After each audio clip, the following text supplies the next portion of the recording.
Above all, my parents all were supportive.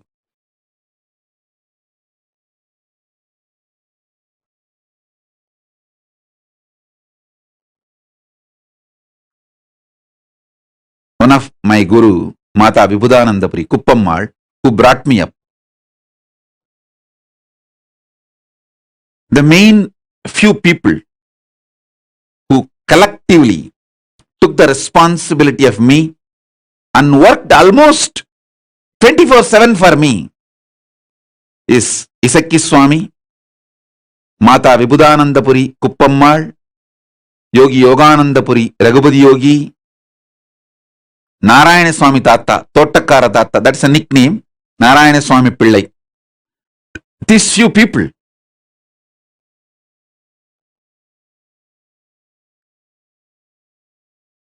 Kuppammal will, in her old age, ripe old age, she will climb the hill, Arunachala hill, with just one walking stick to collect herbs to make aushadha, to detox my body, and come back. When she comes back, I have seen thorns in her leg bleeding. But not only she will not complain, next day after feet are healed, after 2 or 3 days again she will go for next trip to collect the next set of herbs.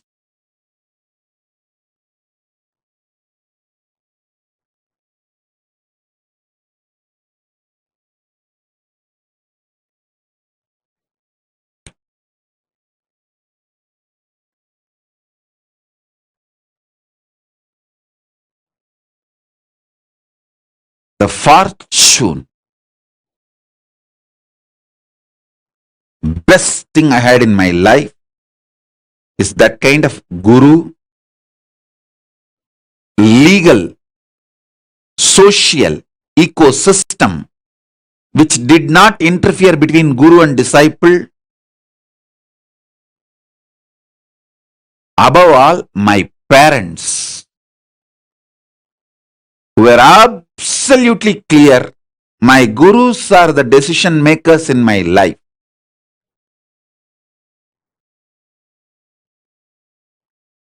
Every time I remember their sacrifice, tyaga,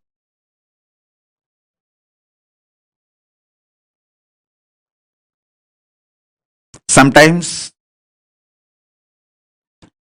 morning when my guru comes to wake me up early morning 4:30 to take me for the yoga training, I will not even hold his hand. I will just keep my hands like this on my hip and walk. That is what you do now, blocking me. Same thing I used to do then. In those days, that old style of blocking the guru.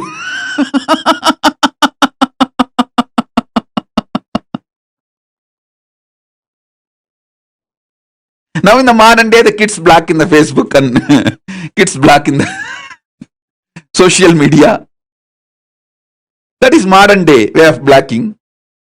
The olden days way of blocking is, I will not give my hands, my fingers for my guru to hold. He will hold and walk usually, because the early morning while you walk in the Tiruvannamalai streets, there will be stray dogs which will bark, and so he is overprotective of me, so he will hold my hand and walk. I will not give my hand for him to hold. I will keep it in my hip to show that I am angry. And it is a torture. He is too demanding. So at that time, he will walk behind me, making sure I am safe. And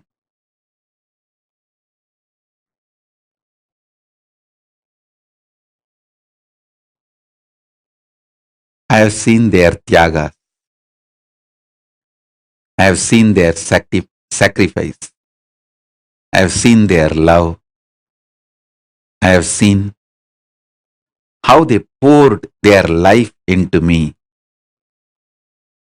I tell you,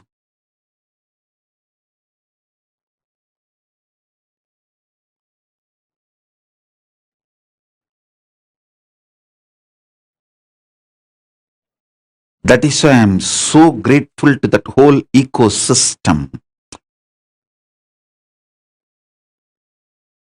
I wanted to revive that ecosystem, rebuild that ecosystem. All my extreme sacrifices is just to rebuild that ecosystem, revive that ecosystem.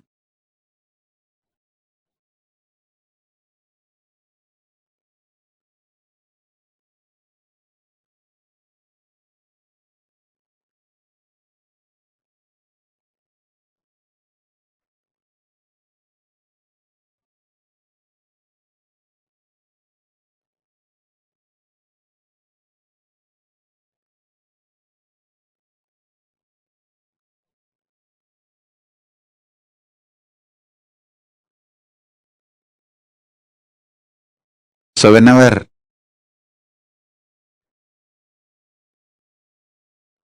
I remember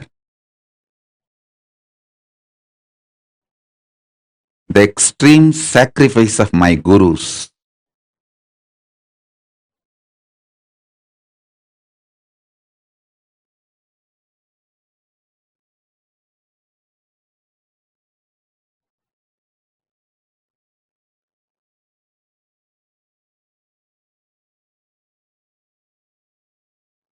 I know they made me. They are living through me. They are manifesting through me. It is just they. Guru Parampara, Guru Parampara, Guru Parampara.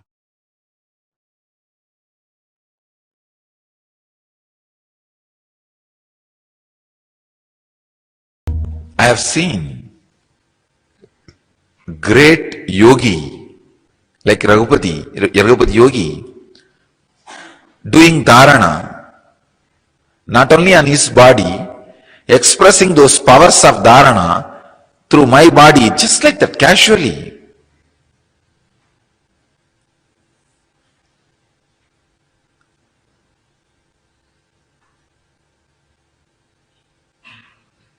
One day, he told me that concentrate on this spot, Kurmanadi, you will be able to see all the stars. I started laughing. I had a very intimate, friendly relationship with him. Still, when I remember, I can cherish it. I had a great reverence, surrender, devotion. With all that, very friendly.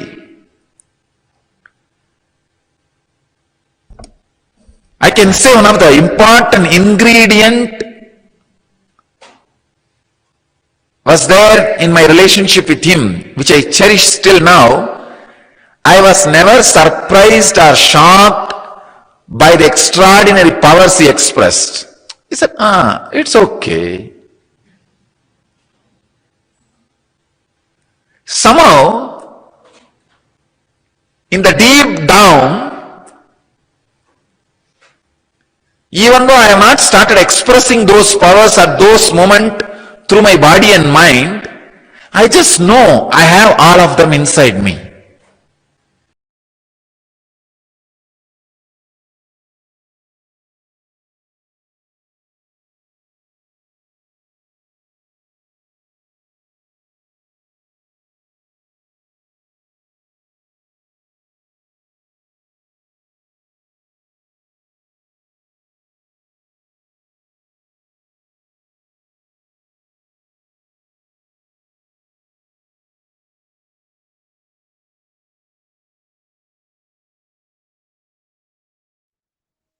Swamiji just revealed about his ecosystem, be it his yoga guru, Raghupati Yogi, or be it the Shivacharyas to whom Swamiji used to every single day carry and give the food to.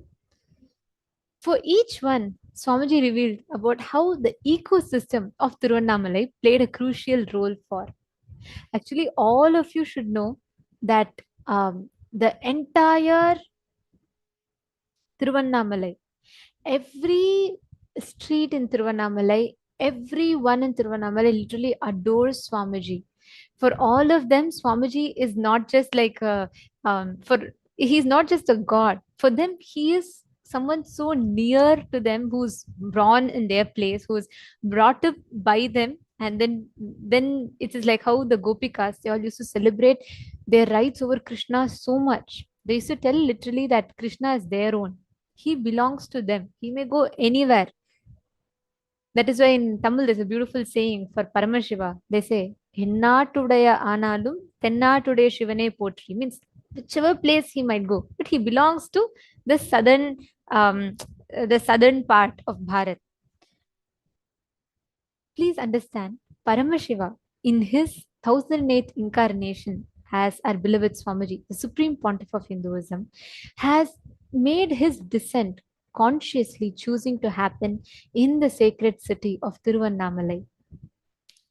What all of us, you, me, every one of us here, enjoy, what Swamiji is gifting to each of us here is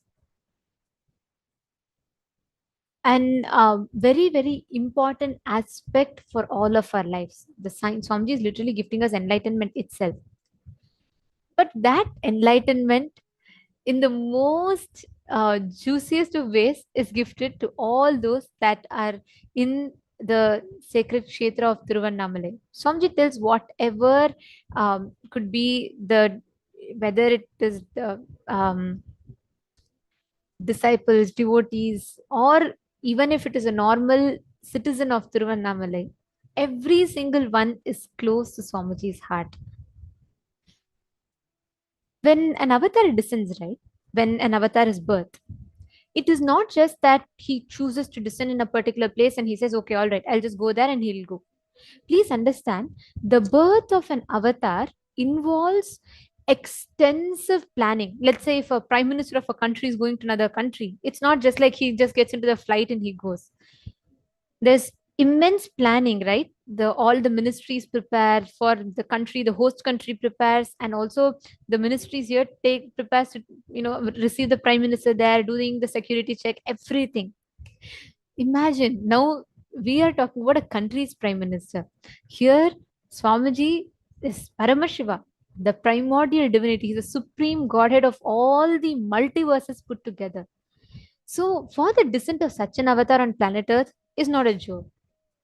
It took so much of preparation, and the preparation happened not for days, months, or weeks, but for years. Even before Swamiji descended on planet Earth, more than 7 years prior to Swamiji descending on planet Earth, it was extensively, very, very meticulously planned.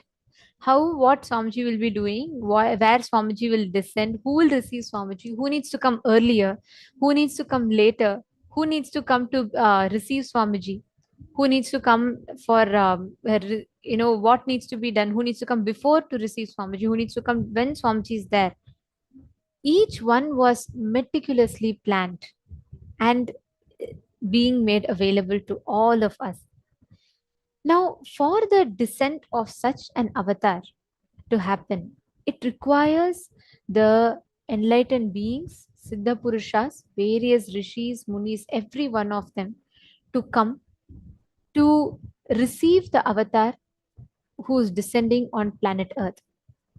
And that is the exact thing that happened in Swamiji's life. Swamiji said that the whole Tiruvannamalai ecosystem literally prepared to receive Swamiji. We all can see here how the sacred kshetra of Tiruvannamalai, the Nithyananda Janma Bhumi, is gifted to our beloved Swamiji, to the Supreme Pontiff of Hinduism. Here Swamiji says, with the blessings of Paramashiva, with the great news, a big happy occasion. With the grace and blessings of the SPH, KAILASA announces its historic acquisition today. KAILASA Bharat legally secures the Nithyananda Janma Bhumi, the very house of the Supreme Pontiff of Hinduism, Bhagavan Sri Nithyananda Paramashivan's parents' house, offering it with devotion and love to Arunachaleshwara Paramashiva, his living manifestation, the SPH, and his devotees. The Nithyananda Janmabhoomi is in the 6th Praharam of Arunachaleshwara Paramashiva temple in Tiruvannamalai, in the divine embrace of Arunachaleshwara Paramashiva. Actually, all of you should know here one very important fact. In a year, at least 300 days, the sacred Kshetra of Arunachala, Swamiji's very Ishtadevata Arunachala, whom Swamiji is the very incarnation of. At least for 300 days in the 6th Prakaram, the Swamiji's, in the place where Swamiji's house is, the Nithyananda Janma Bhoomi is, at least for 300 days, the shadow or the presence of the deity happens. Deity itself comes out in the form of Utsava Murti in some or the other ways. And we all can see here the beautiful pictures of this Nithyananda Janma Bhoomi Kshetra.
Yes, here all of you can see so beautifully the Nithyananda Janmabhoomi, the sacred Kshetra, the very place in which the Supreme Pontiff of Hinduism was born, is decorated here.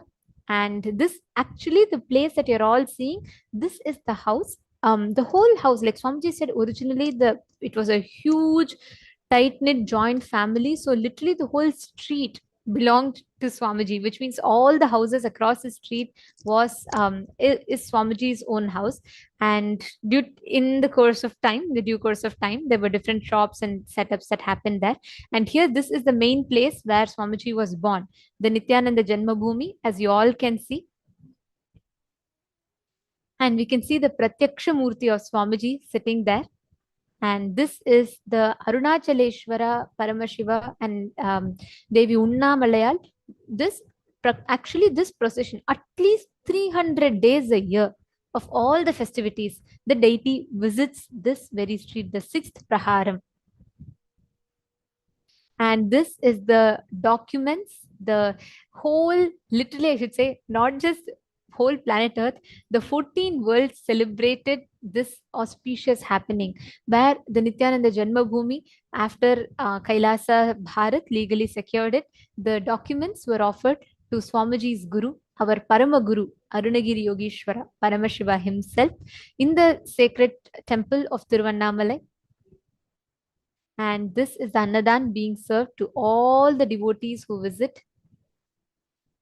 As always, we all can see the moment Swamiji starts, the moment there's a occasion of joy, the first thing Swamiji does is serve. He reaches out, makes sure that people are benefiting from it.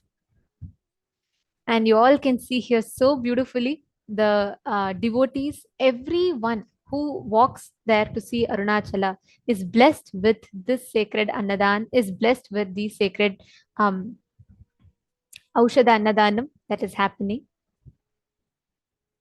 This is right outside the Nithyananda Janmabhoomi. We can see devotees of Arunachaleshwara Paramashiva who come to see Arunachala being blessed by Arunachala himself through the Aushadha Annadan. Actually, all of you should know, for the descent of an avatar, right? for him to come down to planet Earth. It requires the involvement of all the siddhas, rishis, munis, everyone to prepare the place. It was not just preparing Swamiji, but even preparing the people who are going to be receiving Swamiji. There's a very beautiful incident. Swamiji's pre-monastic mother, Swami Amma, who was the most blessed being who received Swamiji, for her, when she went once, when she was not going to expect the second child, and she was going, before she knew that she was expecting a child, she went to Pundi Mahan for a blessing. And Pundi Mahan is a great enlightened master, a Siddha Purusha, and he's also an incarnation of Subramanya. And Pundi Mahan, looking at Ma Swami Amma, he immediately had a mystical smile on his face. And he said that Father will come. Of course, the incarnation of Subramanya, right? So he said, Father is going to come soon. And little did Swami Ma realize that the power of his words, or what he's saying, how he foretold the future. She couldn't really grasp it, but she knew if this blessing is given, if this is told, that means something is coming, and she needed to prepare. The Siddhas, all the Siddha Purushas, Mata Vibhudananda Puri, Isaki Swamigal, Pundi Mahan, Tatwale Baba, Yogiraj Yogananda Puri, and Yogiram Surat Kumar, all of them sincerely prepared in receiving Swamiji. They prepared the ecosystem. Swamiji's grandmother, Anasuya Ammal, or grandfather, Raju Mudaliar Tata, every single person prepared the ecosystem. Tiruvannamalai is already a blessed land. It is Arunachala's own property. It is his own home. And that is why he chose to descend there. In addition to that ecosystem already being the most conducive ambience for an avatar to incarnate, in addition to that, the preparations had to be done. Swami Amma's body was prepared to be able to receive the energy of superconscious descent. The whole Tiruvannamalai was literally prepared to receive the birth. Swamiji explains how the ecosystem in which Swamiji descended, it was multiple layers. First was the first circle of that ecosystem was Swamiji's immediate family members, like Swamiji's mother, father, brothers, all of them. The second layer of ecosystem was Swamiji's gurus, all the Avatara Purushas. The third layer was Acharyas, all the people who were responsible in some or the other way for the upbringing of the avatar. The fourth layer is all of Swamiji's friends, everyone, all of Swamiji's near and dear ones. Each layer of these ecosystem took responsibility to prepare themselves to receive the avatars happening. This ecosystem was so prepared and it was so conducive that Paramashiva himself chose to come down. When he descended, he chose to pick this place as his own. This Arunachala, this place that all of us revere and worship, is what today we all celebrate as the Nithyananda Janma Bhumi. Now, I have a very, very interesting testimonial that I'd like to share with you all. Swamiji's nursery school principal, Sundari Ammal, is going to be sharing to all of us how Swamiji was when he was doing his primary school. I know I can see the moment I told nursery school, I can see a bright eye and a beautiful smile on so many of your faces. I know each of you are curious to know how would Swamiji have been as a primary school kid. Let us listen to the headmaster of that school, Shri Sundari Amma. Let us listen to this now.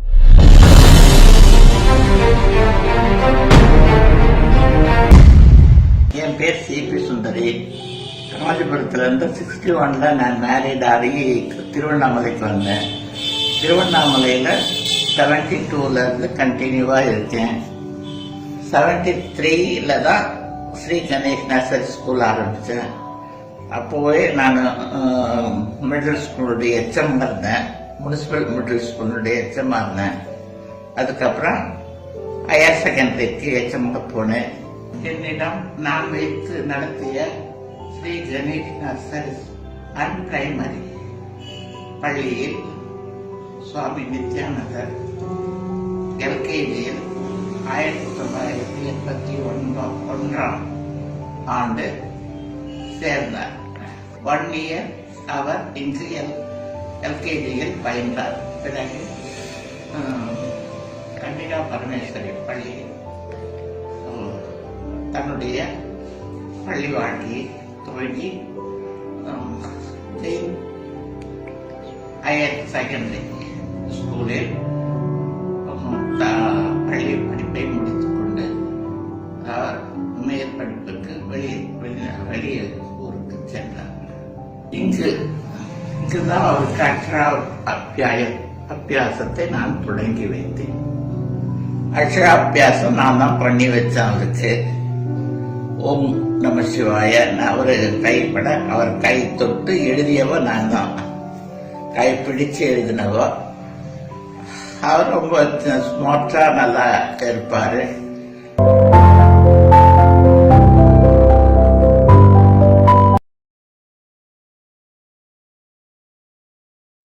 Actually, the testimonial that we all just heard was from the very person who was blessed to be the headmaster of the primary school of Swamiji, in which Swamiji studied, Sri Ganesh Nursery School.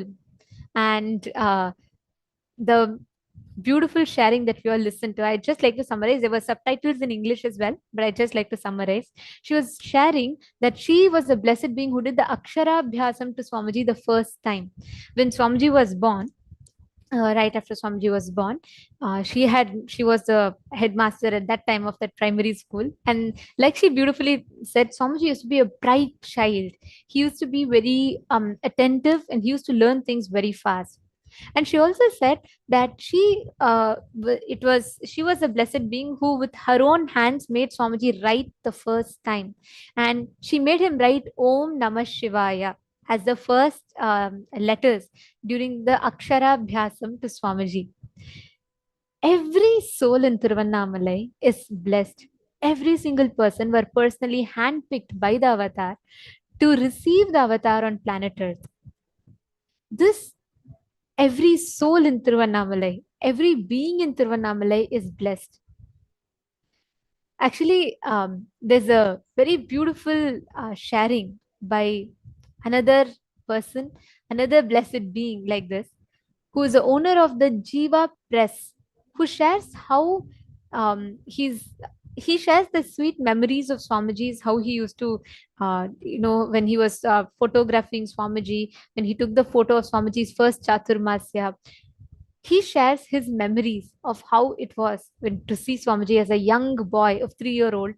And when Swamiji was doing his Chaturmasya, let us listen to him. And all these videos also do have subtitles. They're all in Tamil, as they're all natives of Tiruvannamalai. They all speak Tamil. But we also have the English subtitles for all of your ease. So all of you can listen to it and read along the subtitles.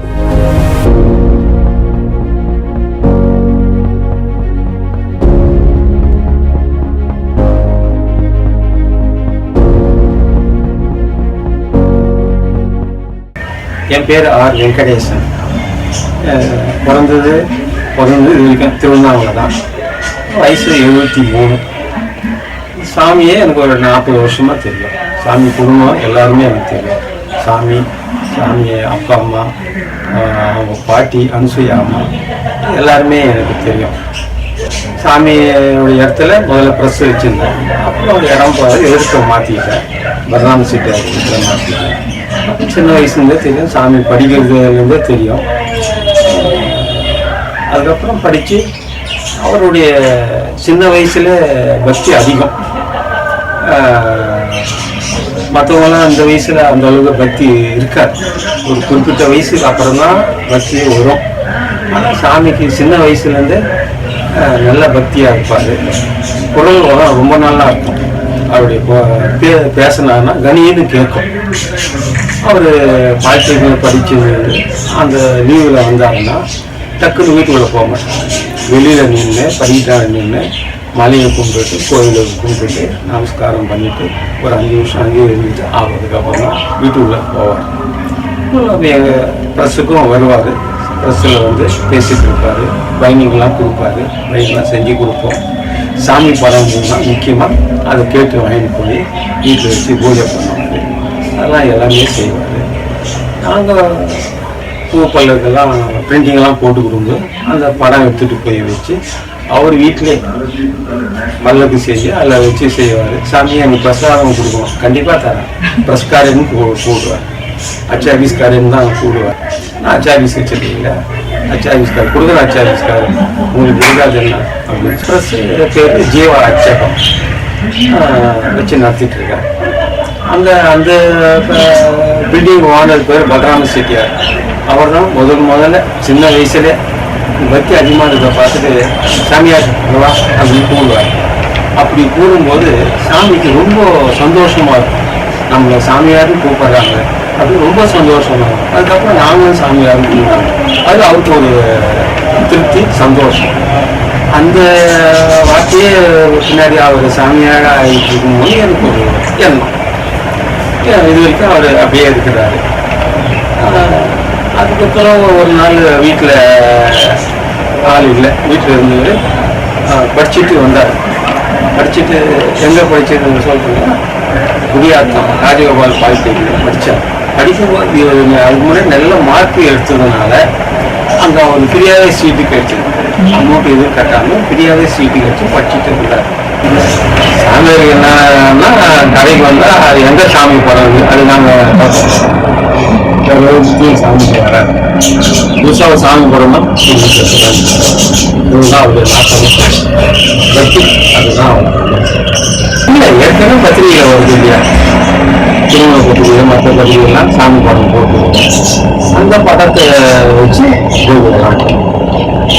ஆர்வம் சின்ன வயசுலேருந்து சாமி பற்றியாக ரொம்ப ஆர்வமாக இருக்கும். மற்றவங்களாம் யாரும் இந்த அளவுக்கு இருந்தது பசங்க இருக்கிறாங்களோ இந்த அளவுக்கு அதில் சாமி போடுறாங்களோ சரி, இந்த அளவுக்கு அதுலேயே கவனம் செலுத்தி சாமிக்கியோட அண்ணன் தம்பி கூட அந்த அளவுக்கு வெற்றியா இல்லை. சமயம் மட்டும்தான் வெற்றியா கஷ்டத்தை சாமி கடைக்கு வரும்போதெல்லாம் சாமியோட புக்கெல்லாம் பைன் பண்ணும்போது இந்த மிஷின் தான் கட் பண்ணாங்க.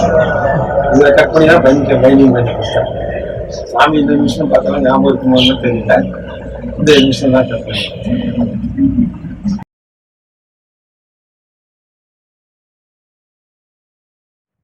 This was such a sweet sharing. I apologize that the subtitles weren't there for this video in particular. I'll summarize it for you all, so don't worry, you'll not miss anything. Swamiji, so this person runs a press, so printing press, right opposite to where Swamiji was where Swamiji used to live, the same Nithyananda Janmabhoomi place. And he very beautifully shares that how he personally knows not just Swamiji, but the whole family. Like Swamiji's whole family was he's very close friend of them. And he shares how from the young age, Swamiji was very different apart from the others. Swamiji was only one, as Aya was sharing, that Swamiji was only one who used to play with deities and have so much of devotion. And he also mentioned that even Swamiji's own brothers used to not be so intense like Swamiji. And he said there was some charm in Swamiji that he used to always notice. Every day when Swamiji comes back from school or comes back from outside and Swamiji is going to the house, Swamiji would not directly enter the house, it seems. Swamiji would always stand outside. And I'm just paraphrasing what he said. And he said that Swamiji would always look at the Arunachala temple, bow down, and he would just connect to it for some time, look at the hill, and then only enter into the house. He used to always sit there for 5 minutes, spend some time, and then only enter into the house. He was so much in love with Arunachala, and the whole of Arunachala, Tiruvannamalai, was in love with Swamiji. So he shares how Swamiji used to play with the deities, and he used to very frequently go to the press, the Jiva press, where this Ayya was, where it is his press. So he used to do the printing and all that. So he said Swamiji used to very often go there, and Swamiji used to speak to them, ask them how the printing is done and everything. And Swamiji would collect the photos of deities from them. And he said he would very fondly hand the different pictures to Swamiji, and Swamiji would very carefully keep them, cherish them close to him, and he used to keep those deities photos very carefully with him. Swamiji was unlike the other boys of his age. He was so much into, he was so much very deeply devoted. He was always living in such a joyful space. And he was also sharing how just to see Swamiji, just to live around Swamiji was such a joy. And another most, I really loved this part a lot, where he said, all of Swamiji's the elders that used to live around, they all used to call Swamiji as Samiyar Payan. Means they used to call Swamiji as Sami, like address him. Sannyasis are addressed as Swamis. So Ayya was sharing, every time Swamiji is called as Samiyar, he used to suddenly start getting so happy, it seems. Swamiji used to feel so proud when people used to call him as Sami. So he said that from a young age, people used to not call him by his name. People used to address him as Sami or Samyar. And Swamiji used to immediately, Swamiji's whole face will immediately light up, and Swamiji used to have a beautiful smile on his face every time he was called that. And just to see that smile, people used to call him Samyar, Samyar. Isn't it so beautiful? Like every time we listen to this, I just feel like, oh my God. From his birth, people knew all the beings, though the human beings in our frequency could not immediately catch the experience that he is Paramashiva, but our inner beings at the very core felt deeply drawn to the avatar. The whole of Tiruvannamalai literally celebrates Swamiji in every pore, every part of it celebrates Swamiji. There is a very beautiful sharing from Swamiji's guru, yoga guru, Raghupati Yogi, and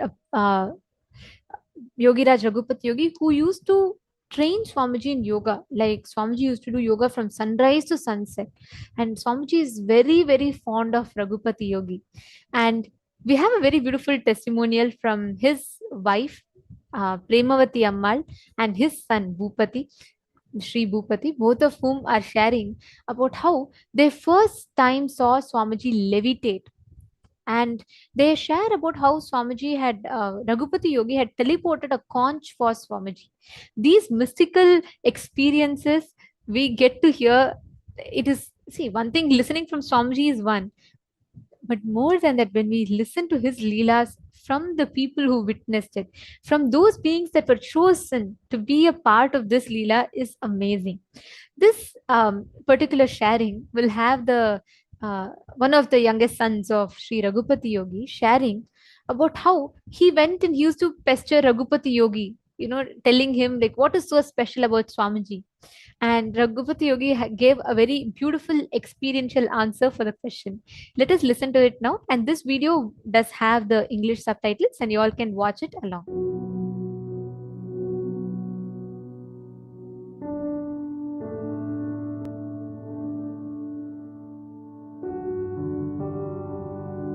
என் பேர் பிரேமாவதி. அவர் பர்மாவிலேருந்து வந்தார். வந்து இங்கே வேலூரில் கல்யாணம் ஆச்சு. பேங்க்கில் இருந்தார். அப்புறம் அங்கங்கே மாற்றிட்டே வந்தோம்.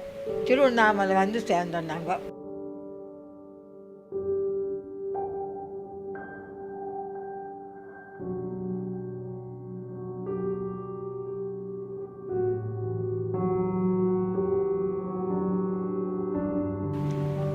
தம்பி வருவார், சாமி வருவார் வீட்டுக்கு டெய்லி.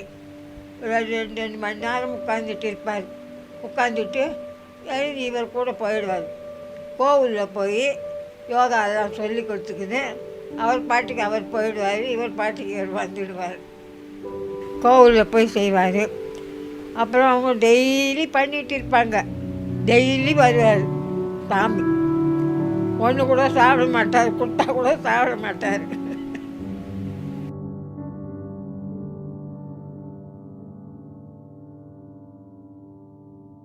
நமஸ்காரம். நான் திரு ரகுபதி யோகிராஜ் பி ரகுபதி அவர்களின் மகனாகிய பூபதி பேசுகிறேன். எனது தாயார் இப்பொழுது உரையாற்றினார். நமது நித்யானந்த சுவாமிகள் அவர்களை பற்றி நிறைய இருக்கிறது சொல்வதற்கு. நான் சிறு வயதில் இருந்த பொழுது என் தந்தையாருடன் இருந்த நிகழ்வுகள் எல்லாம் எனக்கு இப்பொழுது ஞாபகத்தில் இருக்கிறது. அதை உங்களுடன் பகிர்ந்து கொள்கிறேன். என் தந்தையார் இருக்கும் பொழுது அவர் கிருத்திகா மண்டபம் 1000 கால் மண்டபத்தில் பக்கத்தில் உள்ள கிருத்திகா மண்டபம்னு கோவில் இருக்குது. அந்த கோவில் அந்த மண்டபத்தில் போயிட்டு யோகா நடத்துவார்.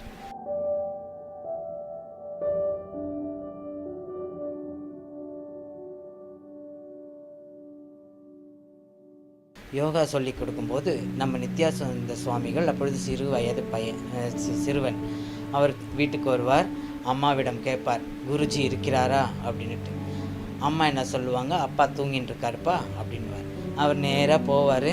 அப்பா பக்கத்தில் போய் தலைமாட்டில் உட்காந்துட்டு எப்போ முழிக்கிறாரோ அது வரைக்கும் அவர் பாட்டுக்கு உட்காந்துட்டு இருப்பார். அப்புறம் அப்பா கண்ணு விழித்த உடனே 2 பேரும் எழுந்திரிச்சு அப்பா ஸ்நானம் செஞ்சுக்கிட்டு அவரை கூட்டிக்கிட்டு யோகா கிளாஸ்க்கு போவாங்க.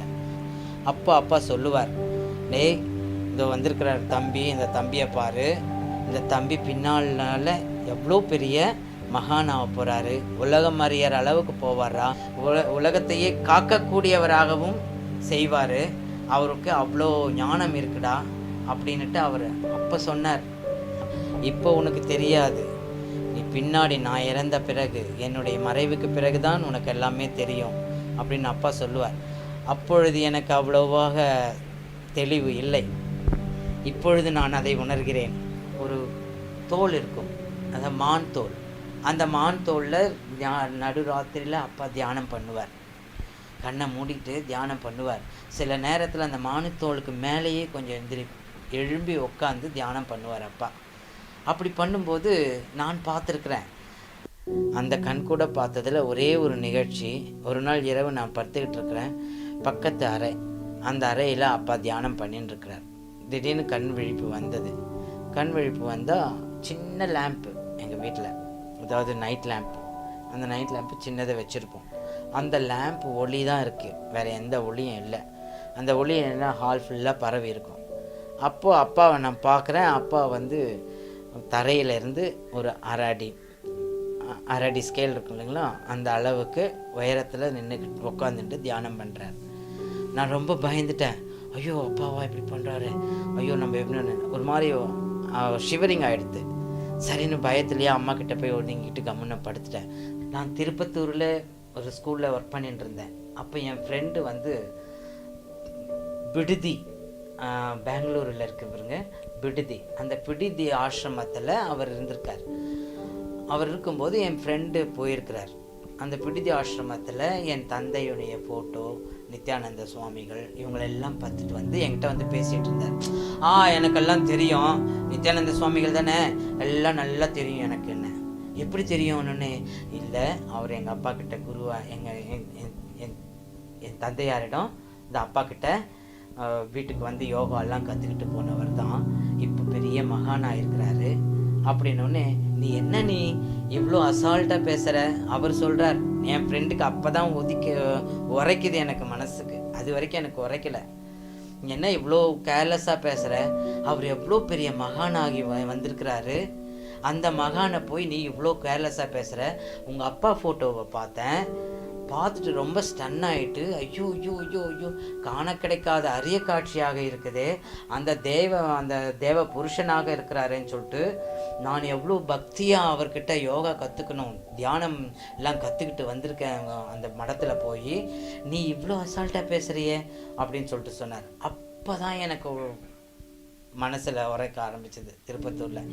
அடடா, நாம் இது நாள் வரைக்கும் யாரோ நம்ம அப்பாவையும், நம்ம அப்பா கிட்ட படித்த சிஷ்யர் சுவாமிகள் அவர் சொல்லணும், அவரெல்லாம் யாரோ நம்ம சொல்லணும், ஆனால் நான் உணராமல் விட்டுட்டனே, ஐயோ எவ்வளோ பெரிய தப்பு பண்ணிட்டனே, என் வாழ்க்கையில் நான் பெரிய தவறு செய்துட்டேன், உண்மையிலே அது பெரிய இழப்பு தான் எனக்கு அப்படின்னு. ஆனால் மனசுக்குள்ளே நான் அவரை தியானம் பண்ணிக்குவேன்.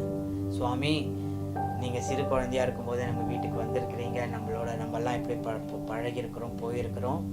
ஆனால் அப்போ நான் உங்களை உணரலை, ஆனால் இப்போ நான் உணரேன் சுவாமி. உங்களுடைய அருள், உங்களுடைய பார்வை என் மீது பட்டா போதும், நான் உங்ககிட்ட வரணும்னு கூட இல்லை. என்னுடைய எண்ணமானது உங்ககிட்ட கொண்டு உங்களுடைய ஞாபகம் என் மீத பட்டா அதுவே போதும். என் தாயார் சுகமாக இருக்கணும், இதை தான் நான் வேண்டிக்குவேன் சுவாமி கிட்ட கூட. இப்போதைக்கு நான் இப்போ ரொம்ப வருந்துறேன். எனக்கு அது எப்படி சொல்லுவதுன்னு எனக்கு தெரியலை. நினச்சா கண் கலங்குது.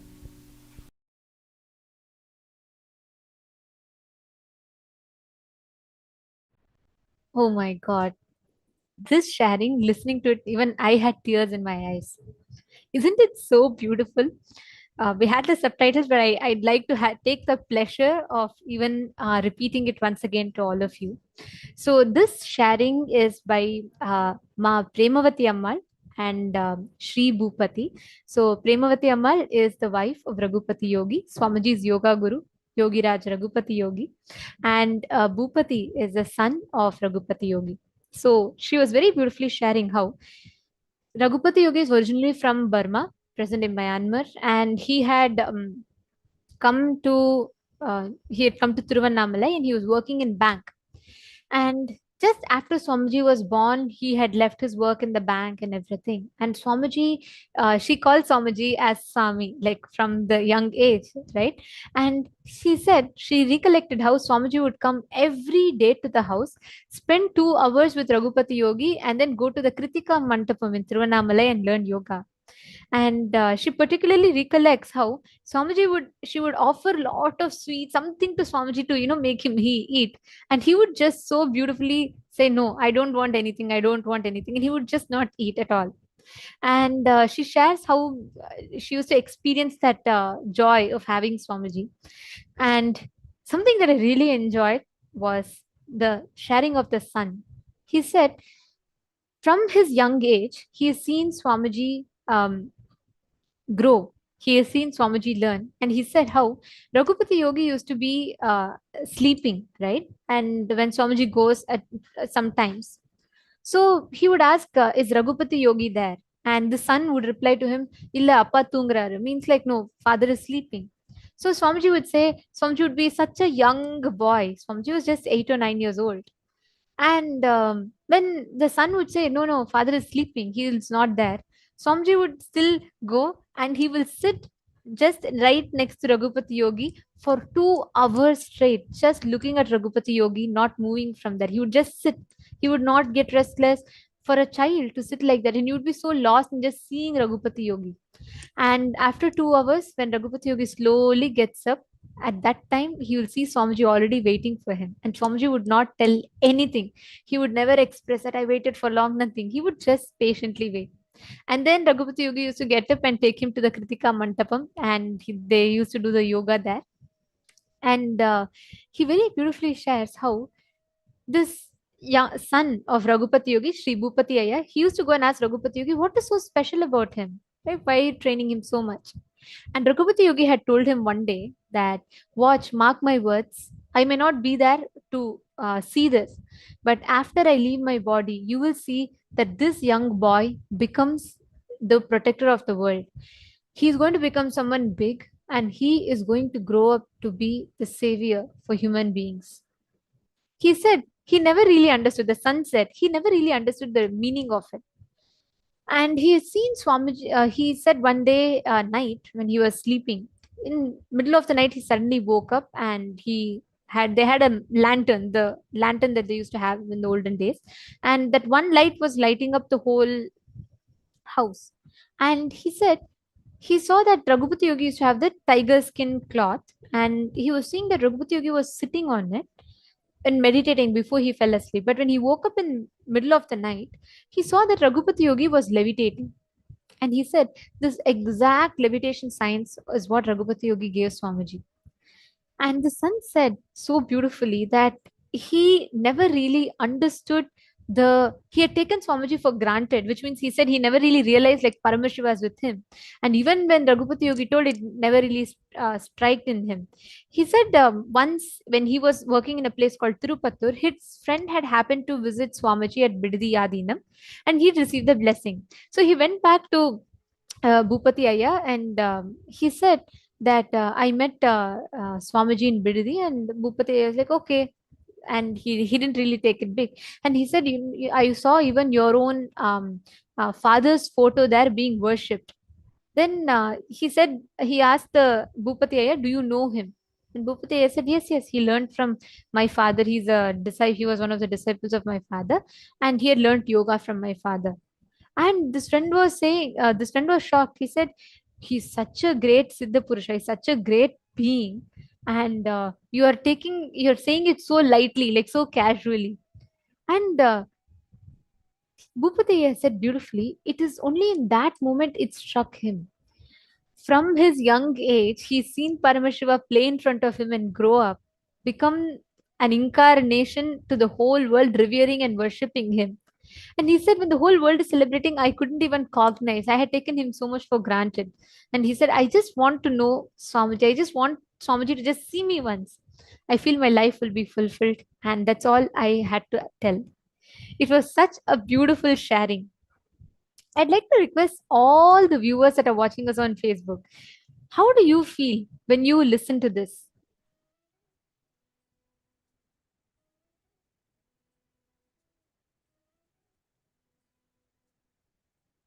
How do you feel when you listen to this?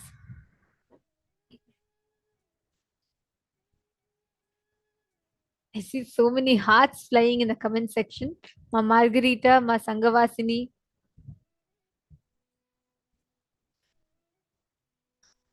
I actually see all the participants in Zoom are enjoying this a lot. How is it for you all? Ma Prematavasi, Ma Virupaksha, Ma Rajeshwari, Ma Vandana Agarwal. How is it for you all when you listen to this? When you see these divine leelas that Swamiji has played, and the whole of Tiruvannamalai has literally been in love with Swamiji. Ma Virupaksha, Ma Anandeshwari, Ma Tanja Devarne, Ma Irene Limos. How is it?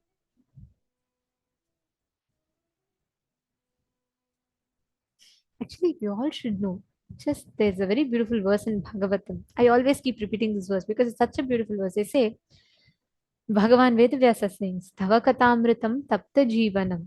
Just by listening to the prayers or listening to the Leelas, just by listening to the Leelas of Krishna, they get the ultimate moksha. Same way, just by meditating on the Leelas of that, one experiences the ultimate liberation. Now, we all have another beautiful sharing from someone who's very close, from Sri Parthibanaya, who was Narayana Swami Tata's grandson. Actually, Narayana Swami Tata, like how Raghupati Yogi, Sri Raghupati Yogi taught Swamiji yoga, Narayana Swami Tata taught Swamiji the science of medicines, Aushadha, and not medicines, the science of Tantra, like using the Aushadha and all these alchemy science, spiritual alchemy science, was taught by Narayana Swami Tata. And let us listen to the beautiful sharing now.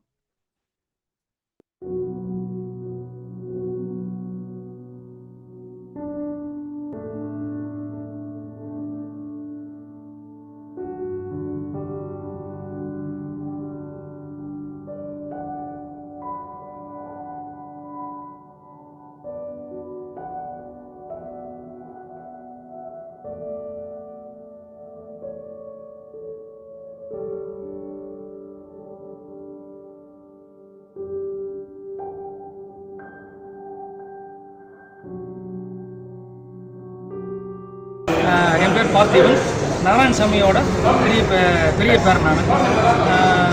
நான் வாவுஸ் நகர் 9வது வீட்டில் இருந்தோம். நாங்கள் அப்போ இருக்கும்போது சாமி அப்போ வந்திருக்காரு, நம்ம வீட்டு வந்திருக்காரு. அதாவது பார்க்கும்போது ரொம்ப சின்ன வயசு, நம்ம வயசு சிகப்பாக நல்லா உயர்மட்ட ஆளாக இருப்பார்.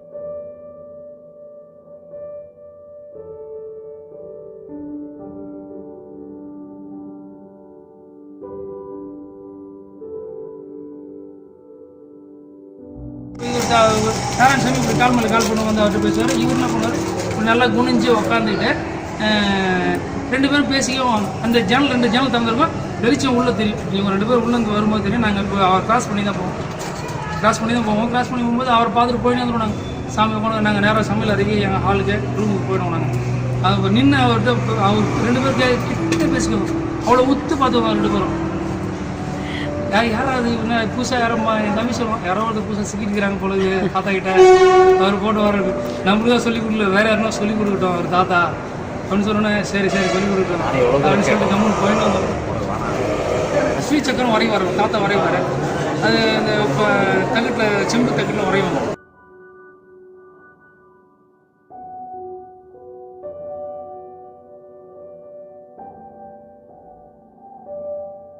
அவர் இந்த மந்திரங்களை எழுதி கொடுக்குறாரு. மந்திரங்களை யாரும் அவர் விஷயத்தில் மந்திரம் கொடுக்க மாட்டார். மந்திரம் யார் வராங்களோ அவங்களுக்கு நெருக்கமானவங்க மட்டும் அந்த மந்திரத்தை சூட்சத்தில் சொல்லிக் கொடுப்பார். மற்றபடி யாரும் கொடுக்க மாட்டாங்க. எங்களுக்கு முதல்ல வவுஸ் நகர் இது செட்டில்மெண்ட்டில் இருந்தார் தாத்தா. வந்து செட்டில்மெண்ட்டில் இருக்கும்போது ஒரு 3 மருந்து இல்லை 4 மருந்து தண்ணி கல் வச்சிருக்காரு. அதில் ஒரு கல் வாழ்வெண்ணெய் அரைப்பார். அந்த வாழ்வெண்ணெய் அரைக்கிறது தெரியும். வாழம் போட்டு காய வச்சு அந்த மருந்து அரைப்பாங்க. வாழம்னாக்கா ஒரு மலாட்டை மாதிரி இருக்காது, சின்னதாக உருண்டை மலாட்டை மாதிரி இருக்காங்க. இந்த குடம் போட்டு இந்த மருந்தெல்லாம் என்ன பண்ணுவார், எங்கள் எதிர்க்கே வந்து இந்த எருமை சாணி கொண்டு வந்து போட்டு இந்த வாழத்தை போட்டு வேக வைப்பார். எருமை சாணி தான் கிடைக்கும். அந்த வாழத்தை அதில் தான் வேகணுமா, வேறு எந்த சாணியும் அது வேகாது. அந்த மருந்து மட்டும், அந்த வாழை மட்டும் மலாட்டை மாதிரி தான் இருக்குது. அதை போட்டு வேக வைப்பார். அது அது அது வேக வச்சு என்ன பண்ணால் உள்ளே இருக்கிற அந்த நாக்கு மாதிரி இருக்கும், அது எடுத்து அது வந்து மருந்து அரைச்சிட்டு குழந்தைங்களோட இந்த 2 காலில் 2 மணிக்கட்டில் மட்டும் தடவாங்க. அது தடவுனாக்கா இளம்பிள்ளை வாதம் வராது. அந்த மருந்து தடவுனாங்க அது வந்து ஒரு பாலாடா அப்போ அரைச்சி கொடுத்துருவார். விளக்கெண்ணெயிலையும் அந்த வாழத்தையும் வேறு எது கூட மருந்து போட்டு அரைப்பாங்க. அரைச்சிட்டு அந்த மருந்து அவர் என்ன பண்ணோம், ஆலைச்சி பாட்டில், அப்போ பழைய ஆலைச்சி பாட்டில் கண்ணாடி பாட்டில் கொடுத்து அனுப்புவார். நாங்கள் கொண்டு வந்து வளைக்கிறதுல கொடுத்துருவோம். அங்கே ஏற்கனவே அரைச்சிருந்தாங்க இல்லையா, இந்த பாரம்பரியமாக ஏற்கனவே அரைச்சி மருந்து கொடுத்துருந்தாங்க. இந்த மருந்து கொடுத்துருக்கோம் என்ன பண்ணுவாங்க, அந்த மருந்தை வந்து எங்கள் தாத்தா பாட்டி இருந்தாங்க, அவங்க கொடுத்துருந்தாங்க. எங்களுக்கு கொடுப்பாரு. இதெல்லாம் நாங்கள் ஏன் சாப்பிட்றோம்னு நாங்கள் சொல்லுவோம். ஆனால் இப்போ இந்த தேவைப்படுது எங்களுக்கு. இப்போ கண்டிப்பாக தேவைப்படுது. இந்த இப்போ வலிக்குது ஜுரக்குதுனாக்கா எங்கள் அப்பா எனக்கு எங்கள் சித்தப்பா எனக்கு கொடுத்தா வாங்கிட்டு கொடுத்தாரு. இந்த இது வந்து அது இங்கிலீஷ் மருந்து தாண்டி இப்போ நாங்கள் சித்தாவுக்கு போக வேண்டிய வழியே வேறு வழியே கிடையாது. சித்தா தான் வாழ்க்கையாகி போச்சு. இப்போ இரும்புறது போகிறது வரதுலாம் வந்து சித்தாவில் ஒரு மருந்து கொடுத்துருக்காங்க. அதுக்கு வந்து எனக்கு சளிகள்லாம் நின்று போச்சு. அது எங்களுக்கு அப்போ புரியுறதில்லை. இப்போ தான் வந்து அது புரியும். ஆடடா நம்ம ஏதோ விட்டுருக்குறோம் போலது அவரை அப்படின்னு. இந்த மந்திரத்தை இன்னைக்கு பார்த்து எடுத்து பார்க்கும்போது தான் தாத்தா மிஸ் பண்ணிட்டோமோன்ற வழி இப்போ தெரியுது. நீங்கள் இவர் சொல்லும்போது சொன்னார், வராங்க இன்னைக்கு பார்க்கறதுக்கு வராங்க. நான் சொன்னேன், நான் மிஸ் பண்ணுறோம். நம்ம இந்த மருந்து வந்து அவருக்கு தனித்தனியாக வச்சுக்குவார். இந்த மருந்து அரைக்கிறது இந்த கல், இந்த மருந்து அரைக்கிறது கல் அரைப்பார். அந்த கல் வந்து தனியாக அவர்கிட்ட தான் வச்சுக்குவார். தண்ணியை எப்போ மருந்து அரைச்சாலும் அந்த அரைச்சிட்டு தொடச்சி எடுத்துட்டு அது வரையும் துணி தனித்தனி போற்றி வச்சுருவார். அந்த கல் ஒன்று வந்து நல்லா க்ரீன் கலர் கல், பச்சை கலரில் இருக்குது அந்த கல். இந்த சாமியில் வரும் பாருங்க, அந்த கல் இருக்கும். இன்னொன்று வந்து இந்த கிரானைட்டில் இருக்கும் பார்த்தீங்களா, வழ அந்த தன்மை கொண்ட கல். ஒன்று வந்து சின்னதாக இருக்கும், ஒன்று வந்து பெருசு, இவ்வளோ பெருசு. இன்னொன்று சின்ன, மொத்தம் 2 சின்ன கல், ஒன்று வந்து பெரிய கல், நல்லா இவ்வளோ பெரிய சைஸ் இருக்காது. அந்த கல் தான் வந்து அந்த வாழை அரைக்கிறது. அது வந்து அந்த புடி நல்லா இருக்கும். அந்த வாழை வழிக்குன்னு போகிறதால அழுத்தி போட்டு அரைக்கிறதுக்கு அந்த மருந்து கரெக்டாக இருக்கும். ஆனால் யாரையும் என்னை இந்த ஹாஸ்பிட்டலுக்கு கூட்டுவாங்க, அந்த ஹாஸ்பிட்டலுக்கு போங்க, எனக்கு உடம்பு முடியல, உடம்பு சரியில்லை, இதுவரையும் எங்களை சொன்னதே கிடையாது. இங்கே திருவண்ணாமலை மண்டலத்தில் சாப்பிடும்போது வரிசையில் உட்காந்து சாப்பிட்டு இருந்தேன். என்னை சாப்பிட சொல்லியிருந்தார் எங்கள் மாதிரியார். நீங்கள் வாப்பா, அவர் சாமி வந்திருக்காரு சாப்பிட்றாங்க. சாப்பிட உட்காந்தும்போது அவர் நடந்து வந்து அவரை பார்த்தோன்னு நான் ஏஞ்சிட்டேன். என்ன எல்லாம் சாப்பிடுங்கிறாங்க, என்ன தானே நானே ஏஞ்சி நின்றுட்டேன். ஏஞ்சி நிற்கும் போது என்ன பண்ணார், அவர் என்கிட்ட வந்து 2 ஷோல்டர் கையை வச்சு அழுத்தி உட்காந்து சாப்பிடும்போது எந்திரிச்சு கூடாது. சரின்னு சொல்லிட்டு வணக்கம் வச்சுட்டு உட்காந்து சாப்பிடுறேன்.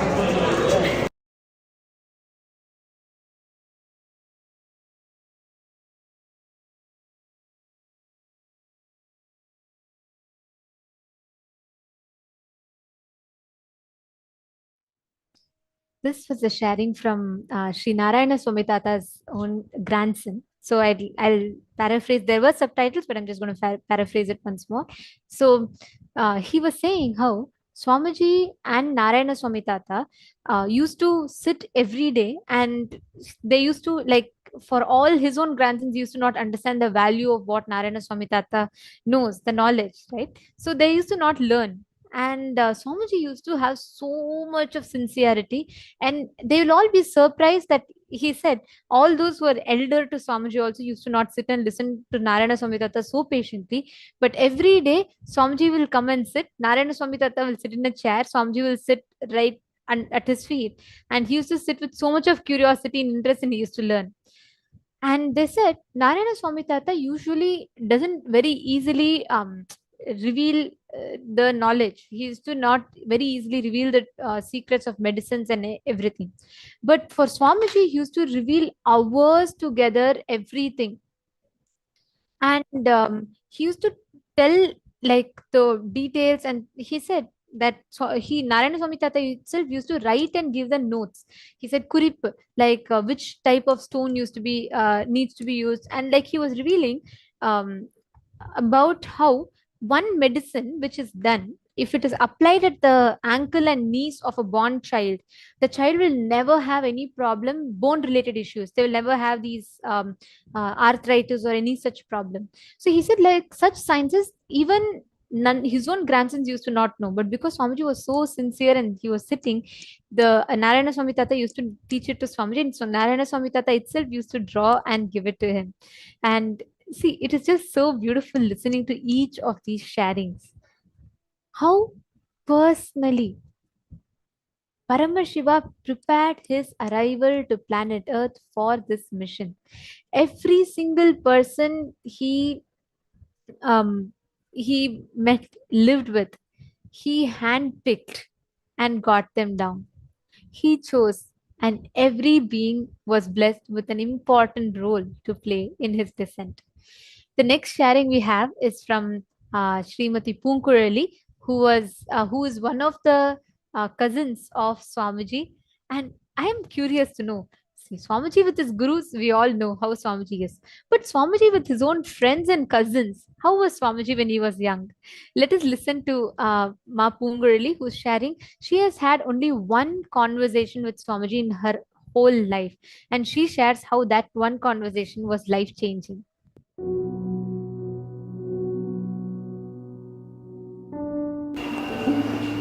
என் பேர் வந்து பூங்குழலி. நான் திருவண்ணாமலையில் குமரகோயில் தெருவில் இருக்கிறேன். நித்யானந்தா சுவாமிகள் வந்து என்னோட தாத்தாவோட தங்கச்சி பேரவங்க. வந்து நித்யானந்தா சுவாமிகளோட பாட்டியும் என்னோட தாத்தாவும் அண்ணன் தங்கச்சிங்க. அவங்க பாட்டி பேர் வந்து அனுசியா, தாத்தா பேர் வந்து சுப்புராயன்.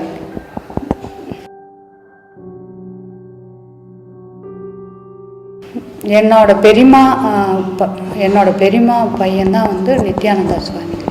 தாத்தாவோட பேர் வந்து சுப்புராயன். எக்ஸ்பிரஸ்னு ஒரு பேர் இருக்குது. அவங்க காலமாயிட்டாங்க.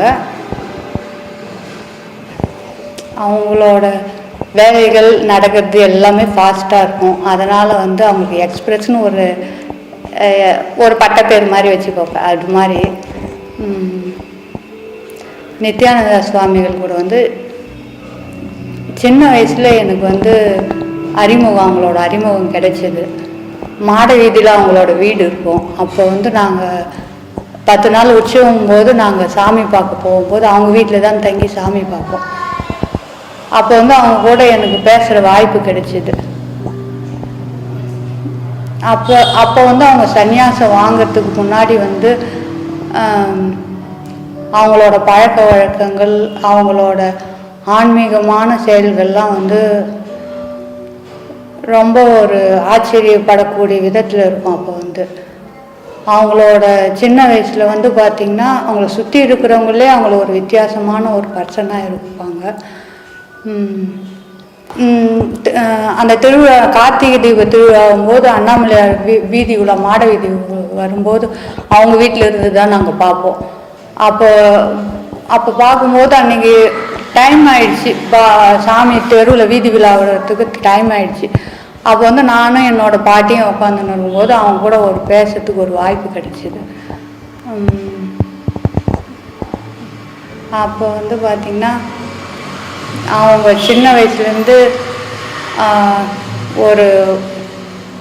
ஒரு ஆன்மீகத்தில் ஒரு அதிகமான ஒரு ஈடுபாடு இருந்தது நாங்கள் பார்த்தோம். அவங்க கூட ஒரு பேசுகிற வாய்ப்பு கிடைக்கும்போது அந்த வயசுலேயே அப்போ வந்து பார்த்திங்கன்னா அவங்களுக்கு வந்து ஒரு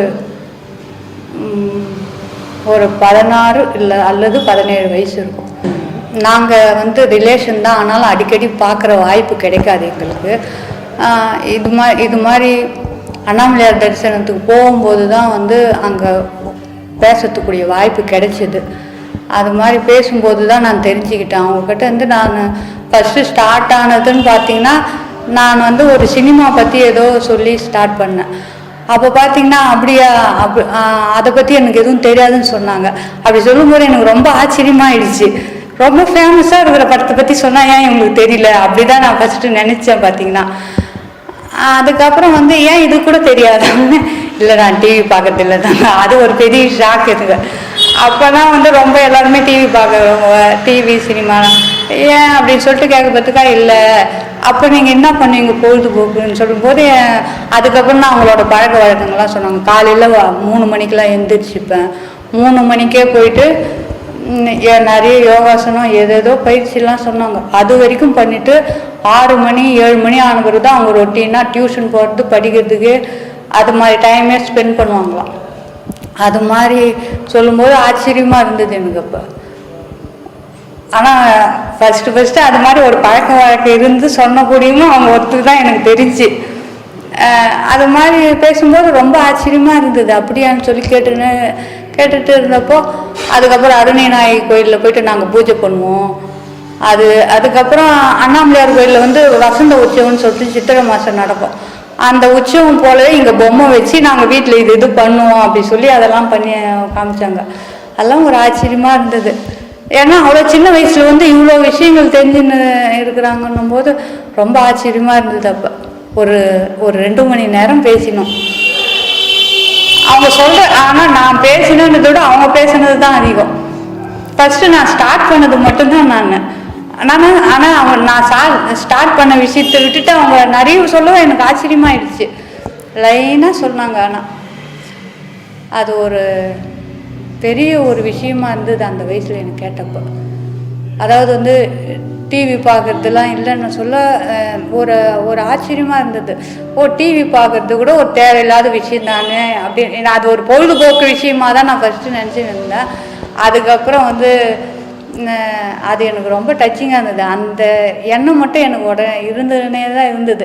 ஆனால் அது ஒரு 3-4 வருஷத்துக்கு அப்புறம் ஒரு படிப்படியாக அந்த சிந்தனை போயிட்டு நான் அதுக்கப்புறம் டிவியே கனெக்ஷன் இல்லை. ஏன்னா அது அடிப்படையாக அவங்க சொன்னது வந்து எனக்குள்ளே இருந்தது. அந்த ஒரு விஷயம் பார்த்திங்கன்னா வந்து நம்ம சாமி கும்பிடுவோம், இருந்தாலும் கும்பிடுவோம், பொழுதுபோக்கும் இருக்கும், எல்லாமே இருக்குன்ற மாதிரி இருந்தது. அதுக்கப்புறம் தான் தெரிஞ்சது இது மாதிரி தேவையில்லாத விஷயத்தெலாம் தவிர்க்கும் போது நம்ம எவ்வளோ ஒரே ரூட்டிங்கில் நேராக போக முடியுன்றது அப்போ எனக்கு ஃப்ளாஷ் ஆச்சு. அதுக்கப்புறம் நானும் கூட சினிமா தேட்டர் போகிறத விட்டுட்டு நான் 15 வயசில் ஒரு படம் லாஸ்ட்டாக பார்த்தேன் தேட்டர் போயிட்டு. அதோட சரி தேட்டர் போகிறதில்ல. அதுக்கப்புறம் டிவி கனெக்ஷனும் ஒரு 12 வருஷத்துக்கு முன்னாடியே எடுத்தாச்சு. அது மாதிரி ஒரு நல்ல விதமாக இருந்தது அவங்க கூட பேசுனதில்ல. ஆனால் அப்போல்லாம் ரொம்ப எங்களுக்கு ஆச்சரியமாக இருக்கும் அவங்கள பார்த்தாக்கா. ரொம்ப ஒரு சந்தோஷமாக இருந்துச்சு, ரொம்ப ஒரு ஆச்சரியமாக, ரொம்ப வந்து அந்த நேரத்தில் எங்களுக்கெல்லாம் வந்து ஒரு பெரிய ஒரு அதிசயமாக தான் இருந்தது. இவங்களோட பழக்க வழக்கங்கள் எல்லாமே வந்து ஆச்சரியமாக இருந்தது. ஆனால் நான் இது மாதிரி பேசிட்டு 1 வருஷத்துக்கு அப்புறமே அவங்க சன்னியாசம் வாங்கிட்டாங்க. அதனால் எனக்கு அப்போ சன்னியாசம் வாங்கிட்டாங்கன்றது வந்து எனக்கு அதிர்ச்சியாக இல்லை, கரெக்ட் தான் தோணுச்சு. ஏன்னா 1 வருஷத்துக்கு முன்னாடியே இப்படி பேசினாங்க. ஆனால் பரவாயில்ல, ராமகிருஷ்ண மடம்லாம் போயிட்டு சேர்ந்துட்டாங்க பார்த்தியா அப்படின்னு ரொம்ப அந்த வயசுலேயே எனக்கு கொஞ்சம் பொறாமல் இருந்தது. ஏன்னா நம்மலாம் பொம்பளைங்க இல்லைங்களா, டக்குன்னு நம்ம இஷ்டத்துக்கு எங்கேயும் போக முடியாது, வர முடியாது. ஆனால் அவங்க நினச்சபடி ஒரு குறிக்கோளாக இருந்துட்டு கரெக்டான இடம் ஸ்டேஜ் போயிட்டு சேர்ந்துட்டாங்க. தொடர்ந்து அவங்களோட அடுத்தடுத்த மூமெண்ட் எல்லாமே நான் பத்திரிகைகளை பார்த்து படிச்சுப்பேன். அவங்க ஏதாவது புக்கு எதாவது கிடைச்சதுன்னா படிப்பேன், அது மூலிமா தெரிஞ்சுப்பேன். ஆனால் நான் போனதில்லை, உண்மையில் நேரில் போய் பார்க்கல, நான் ஒரு தடவை கூட பார்க்கல. இது வேணா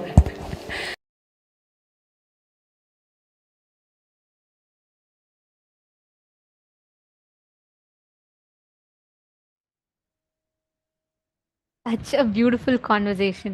She is Swamiji's cousin who had met Swamiji only once, has had conversation, but that once was for 2 hours. The first question she asked Swamiji was, do you watch movies? This is very interesting, right? Just to hear this. She said that she had met Swamiji when Swamiji was 16 years old, and after 1 year of meeting, like after she spoke to Swamiji, like after that conversation, Swamiji had taken sannyas. And she said, when that conversation itself, she saw that Swamiji was not ordinary. He was so different from normal people. She wanted to just somehow spark a conversation with Swamiji. So she tried asking about movies, because that's what is a common connecting point for people, isn't it? Normal world, but not for Paramashiva.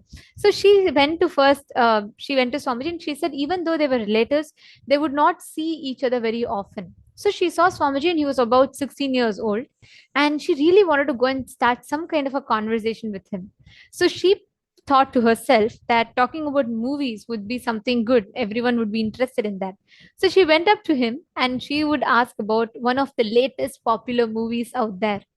And the moment she started thinking, okay, that can get Swamiji's attention. It's something like you can make him talk with that. She said Swamiji is very normally silent and he wouldn't talk to people.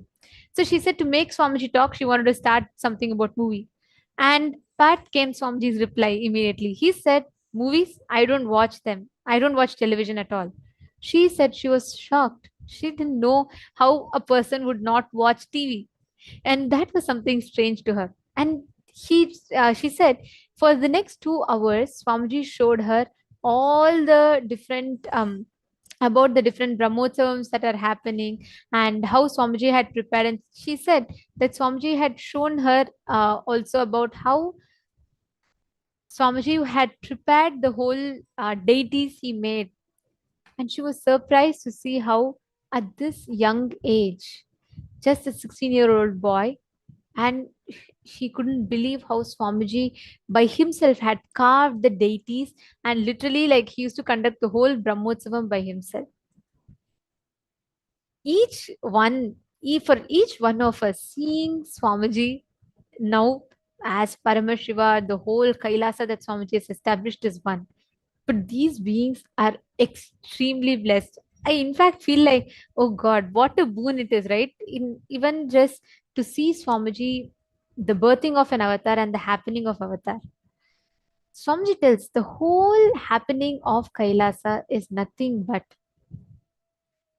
the whole Guru Shishya Parampara gone right. Let us listen to what Swamiji talks about his own gurus.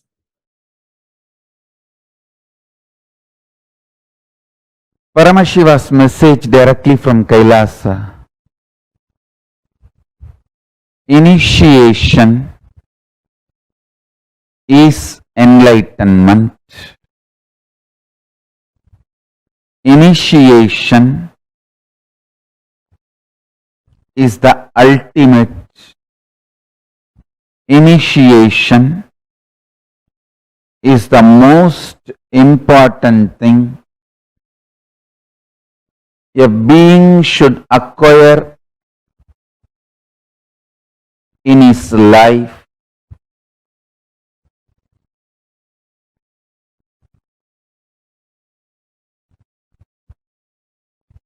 The experience of pure Advaita Sugabodham. Sutta Advaita Sugabodham.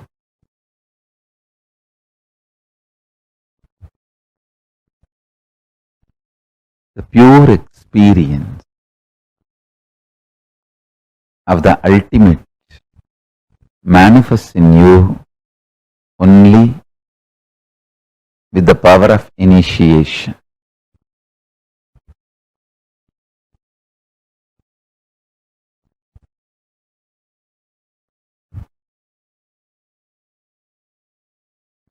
Every day when I come and sit in front of you guys, the first thing I feel, let me initiate.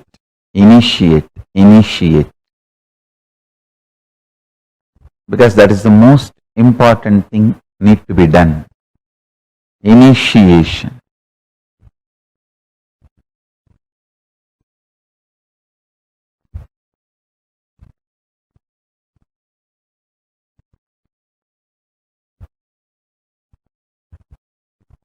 Initiation is the most important thing that need to be achieved in the life.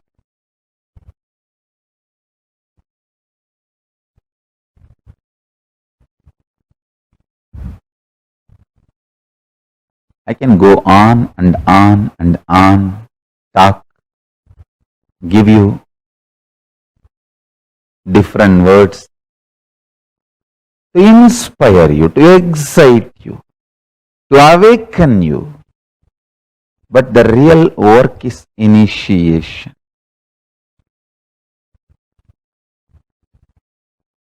The real work is initiation.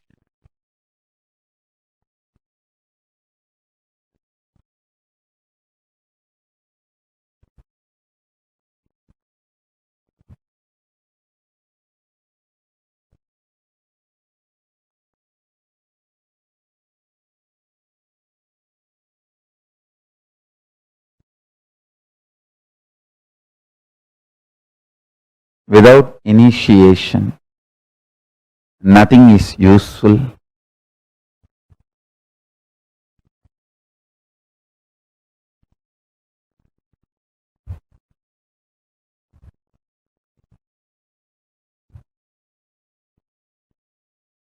Without initiation,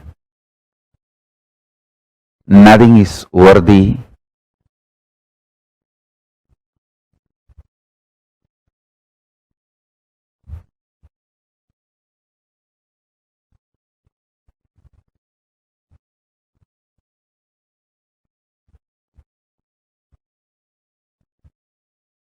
When I see thousands sitting all over the world,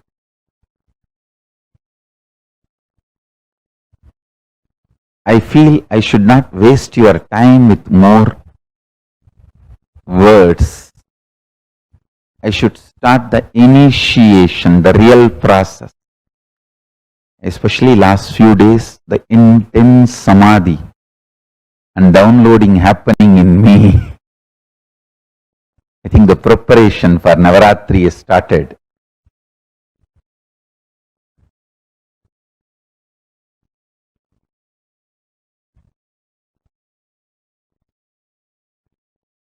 The way the initiation, the power of initiation manifesting in me, I can see very clearly.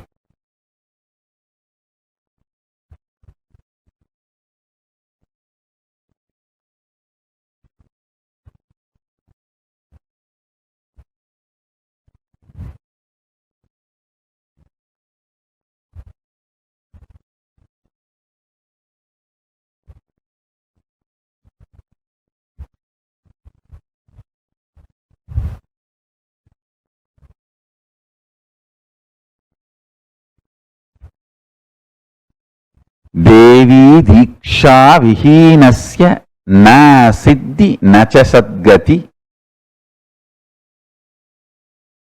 Tasmat Sarva Prayatnena Kuruna Dikshito Bhavet. To the one who has not received Diksha, initiation, there is neither enlightenment nor even the path towards enlightenment. Hence, by all efforts, one should get initiated by the Guru. Just by initiation. I tell you.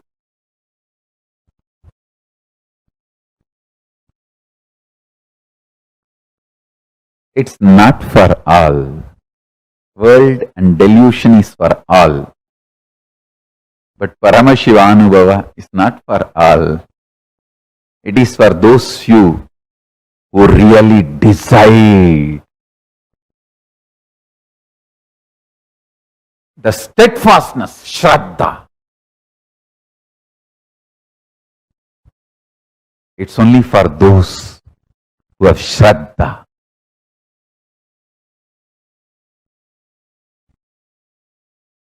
Not for anyone else.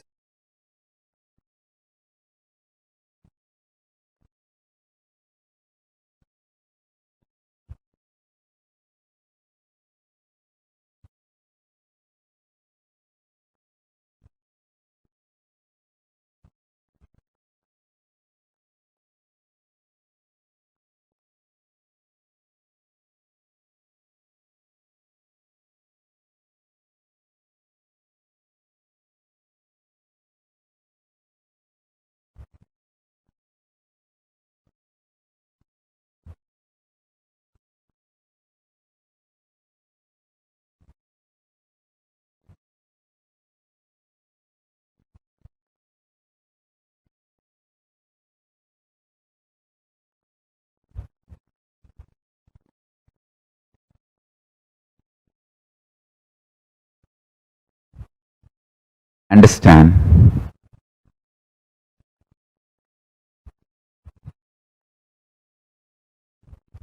after my gurus put me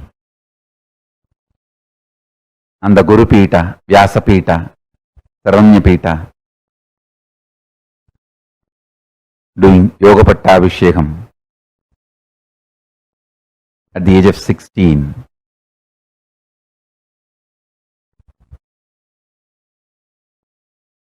The most important thing I received from my gurus is initiation.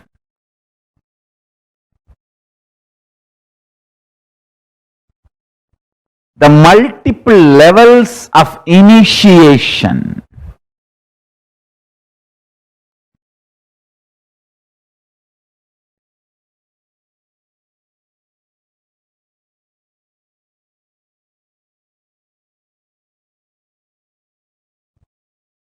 Understand?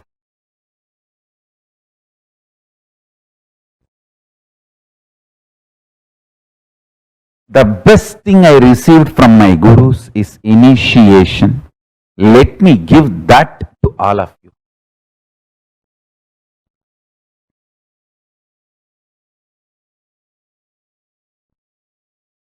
I received many instruction, teachings, upadesha, many things from my gurus. Powers. Many things I received. All the best things I have, I received from them. But the most and the bestest I received from my gurus is initiation.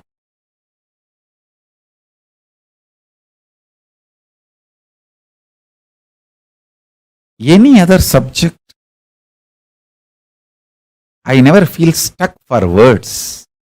But when it comes to describing the grace of the gurus, I can only have a wide smile, no words. The joy, how they empowered me.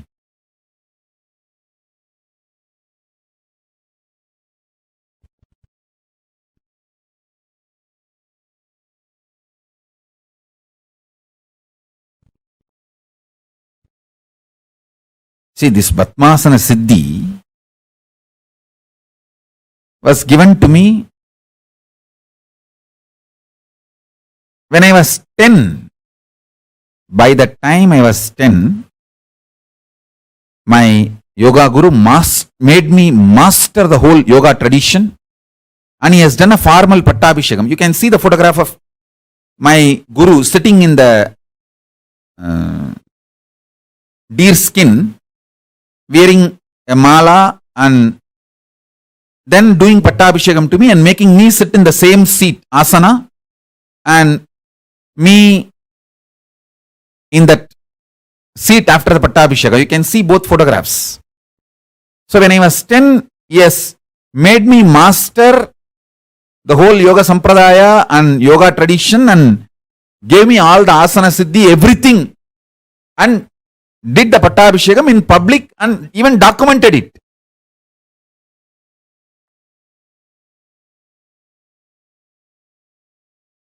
What they have done inside me has gone to the very core biomemory level.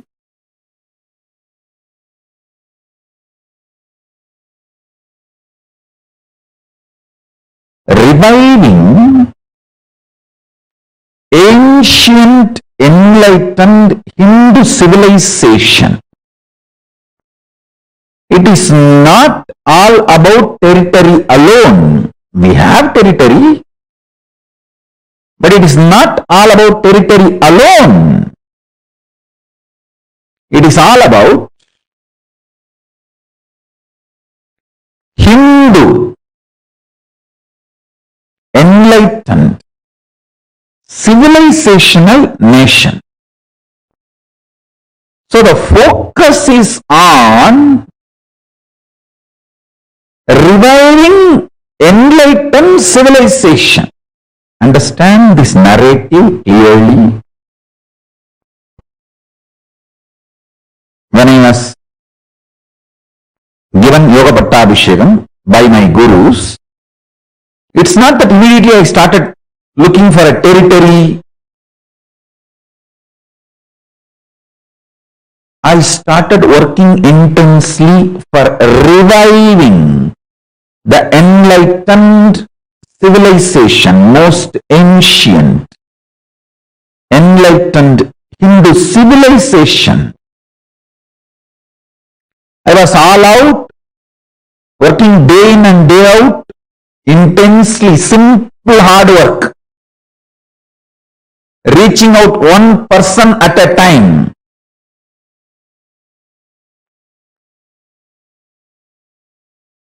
Sharpening myself.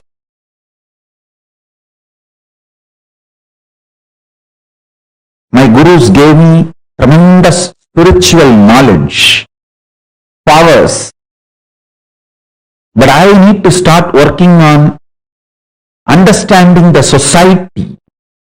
So they gave me the guidance. Go and spend some time in Ramakrishna Mission, spend some time in Swaminarayan movement. They gave some certain guidance. Study all these organizations and then start the work you need to do. So side by side I was doing, educating myself and reaching out to people to revive the ancient, enlightened Hindu civilization. So please understand, our focus is all about reviving the enlightened Hindu civilization. And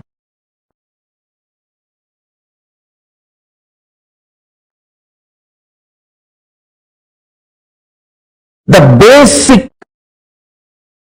powerful truths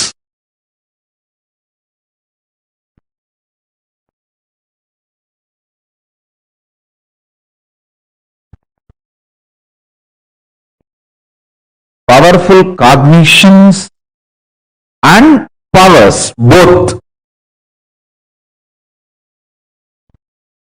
of enlightened civilization need to be revived.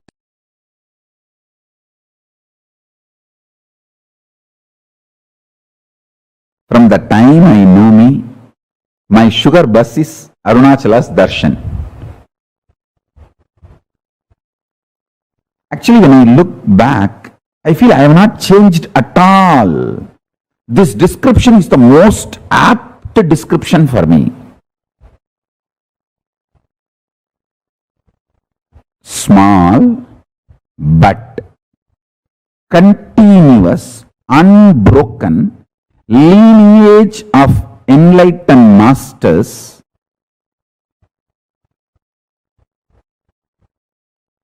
from a remote South Indian village, Tiruvannamalai, gone right. I can repeat this definition any number of times. Is Nithyananda.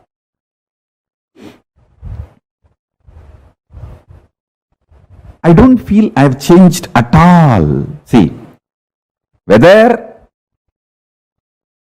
the Bhasma filled forehead or Rudraksha filled body or the way I sit in Batmasana and the cloth up to knee. If you see my Yoga Pattabhishekam photo, 1994, I think the photo was taken a little early during the ritual time, some of the ritual, and this final declaration day that photo was used. 1994, the Yoga Pattabhishekam photo. And now, I don't feel I have changed at all. Those days, when I wake up, the first thing I'll open my eyes seeing Arunachala. Now I am already in Samadhi. So first thing, I open my eyes as Paramashiva. That's it. Otherwise, I don't see any difference. See, whether Kailasa, this Sangha, Kailasa is nothing but Arunachala gone right. That's all. Reviving Arunachala. That's all.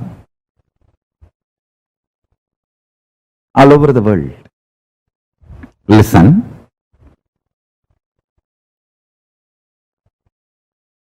You can see that photo, and now nothing has changed. Last 26 years.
And the great Guru Parampara, if I have to tell the names, all the names I remember itself will run into hundreds. From Arunagiri Yogishwara, Paramashiva himself, then Guhe Namachivayar, Guru Namachivayar, Virubakshi Devar,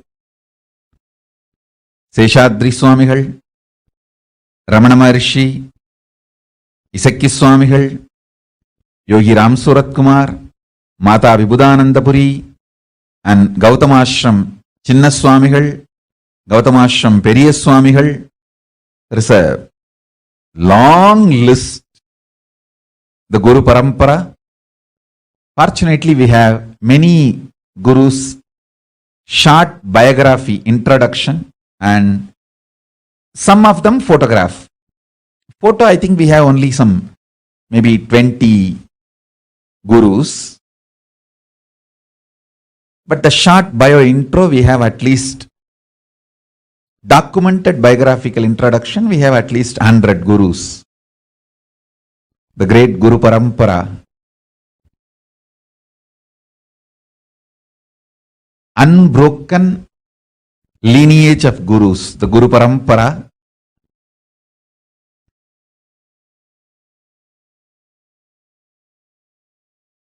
initiated me, accepted me, and given these great blessings. You can see the photograph of great Brahma Rishi Isakki Swamigal and Mataji Vibhudanandapuri, and me sitting in that Sarvanya Pita, in that same place.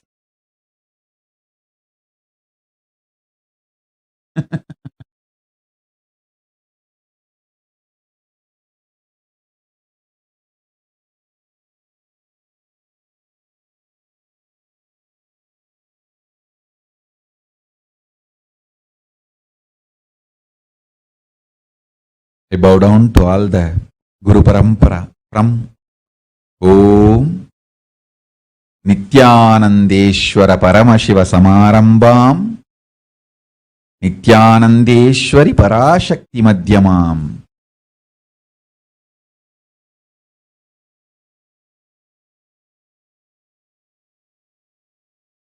Asmadacharya Paryantam Vande Guru Paramparam. Listen, I have various levels of gurus in my life. There are some of my gurus who just predicted I am going to come, the incarnation is going to happen, and before even I came, they left the body. But they were also reason for my incarnation. There are other gurus who predicted I am coming, and the moment they made sure that I am safely landed and they saw me as a baby, then they said, yes, now things are done, they left the body. Like Pundi Swamigal, Pundi Artu Swamigal, he just waited for me to land and settle down in the body. After I was born, I was taken to him. He confirmed and that his father has landed and everything is going well. He just said, my job is done, and he left the body. There are some other gurus who made sure I settled into the body and start manifesting nicely, and made sure I have reached the non-return zone. I won't fall anymore into human zone. I have gone beyond the human zone. And then they left the body. Isakki Swamigal. He realized I have started flowering and I have gone to non-return zone. Nothing to worry anymore. And he left the body. After making sure. I think by 1991 he left the body. Pundi Swamigal left the body in 1978 itself. That same year I assumed the body, he left the body. After making sure I have settled and everything is okay, and he left the body. Then there are some gurus who continuously monitored and guided, gave instructions how I should be brought up. Like Kanchi Paramacharya, continuously he has given instruction to 230th Guru Mahasannidhanam of Tondamandaladinam, was my grandfather and my guru. There were some other gurus who made sure I have fully flowered and then left the body, like Kupammal and Raghupati Yogi, all of them. They made sure I have fully flowered and then they left the body. There were some other gurus who made sure I have started my public life actively, only then left the body. Yogi Ram Surat Kumar. He waited till I came back to Tiruvannamalai and gave him the assurance that I am continuing the spiritual mission and everything is well, all is well and it is happening. And then only he left the body. In 2000, he left the body. Understand? I am telling you batch by batch. Kupammal, Raghupati Yogi, Annamalai Swamigal. All of them left the body almost at the same time, in 1 or 2 years. And then the next. After made sure that I am successful, only then few gurus left the body. That is, listen carefully. Only after I started the public life, everything is okay. Visuri Swamigal, Yogi Ram Surat Kumar left the body. There were few gurus made sure even in my public life mission, everything is going well. I have been given continuous guidance and instruction. Only after they were assured everything is going well, they left the body. That is Tiruchi Swamigal. Tiruchi Swami left the body only in 2005. Till then, regularly, I myself will go and fall at his feet and ask for guidance, and or he will call, he will send his disciples and call me. There are so many witnesses in Bangalore even now. He will send some of his disciples, Chettiars, and tell them, hey, tell Swamiji to come. When I go there, he will ask about every detail and he will instruct. I tell you,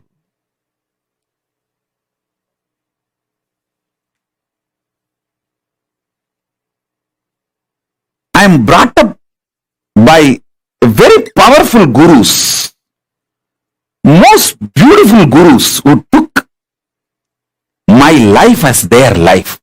See, actually, I am not a first generation success. I am almost like a third, fourth generation success. 3-4 generations before, the vision, ambition, my guru, Paramaguru, Paramartha Guru, they cherished. My Paramartha Guru poured all his ambition, vision intensely into my Paramaguru. And my Paramaguru poured all his tapas, energy, intention, intensity into my Guru. And my Gurus have poured all their intention, energy, power, tapas, ferociousness, everything into me. I am that intense manifestation. That is why within the 44 years, so much has manifested through me. Understand? The intensity of 3-4 generations of my gurus poured into me made all this manifest. And I had an amazing ecosystem of gurus. It's not just one guru. Please understand. I had a beautiful guru parampara. It's like a university. I learned Agama and Shaiva Siddhanta from Muduverumbulavar Vidwan Panduranganar, Yoga from Yoganandapuri, the science of Aushada from Narayana Swami, and Nirahara Samyama, and the science of Nirahara from Mauna Swami, the science of Advaita Vedanta from Isakki Swami, and experience experiential Suddhadvaita from Annamalai Swami, Tantra from Mataji Vibhudanandapuri, an amazing ecosystem.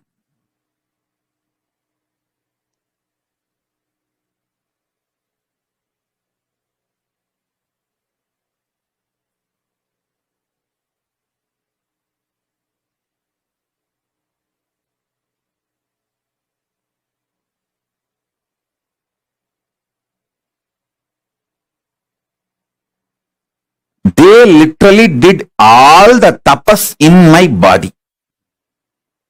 And I will do the same for you. You all. As long as you are my disciple, you come and sit for the satsang, that's enough. I know what to do inside you, outside you, to make you manifest Paramashiva.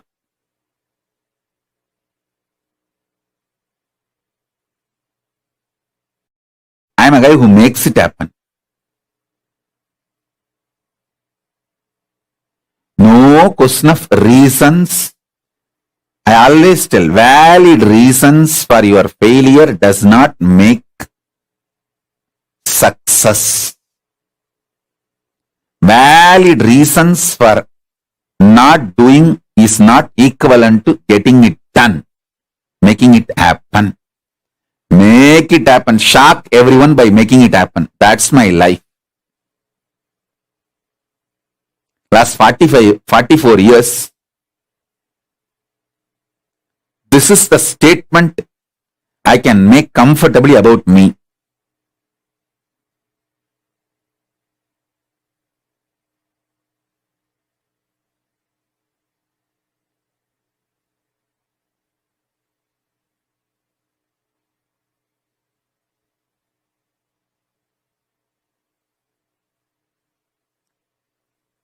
Shock everyone, surprise everyone by making it happen. Surprise the people who love you. Shock the people who hate you. But both by making it happen.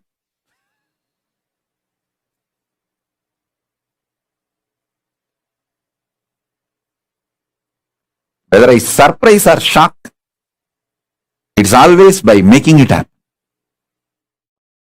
Listen. From morning till night, from sunrise to sunset, they will make me do Surya Namaskar. Same way, in their old age, some of them were 90, late 90s, they will walk 6-7 kilometers up the Arunachala hill to get some herbs to make aushadha for me to detox my body.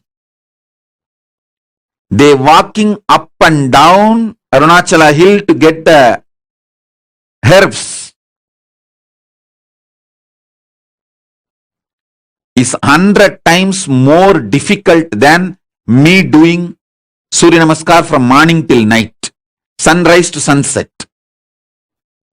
When I see their dedication, I never doubt their intention. When I don't doubt their intention, I just do what they say.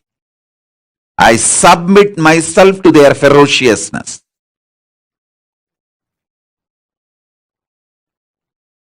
It was such fortunate relationship.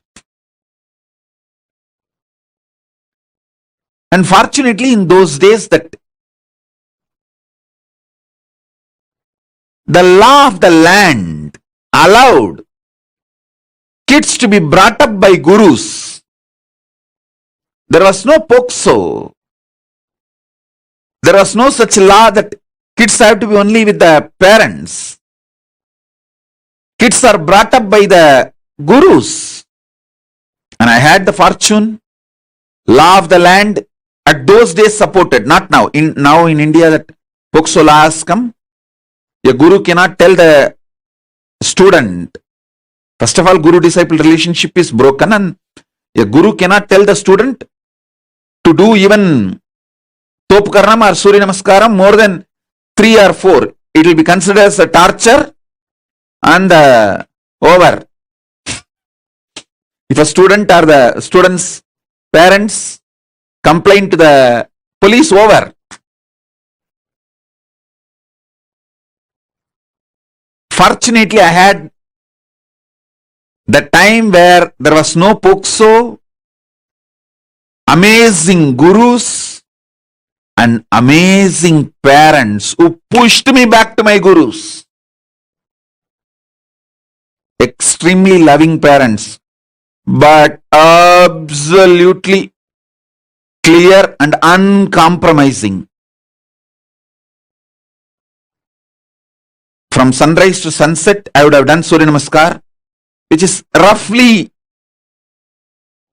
11 hours. Tiruvannamalai, sunrise to sunset, usually 11 hours, because the sun setting will be little early because the sun sets behind the hill.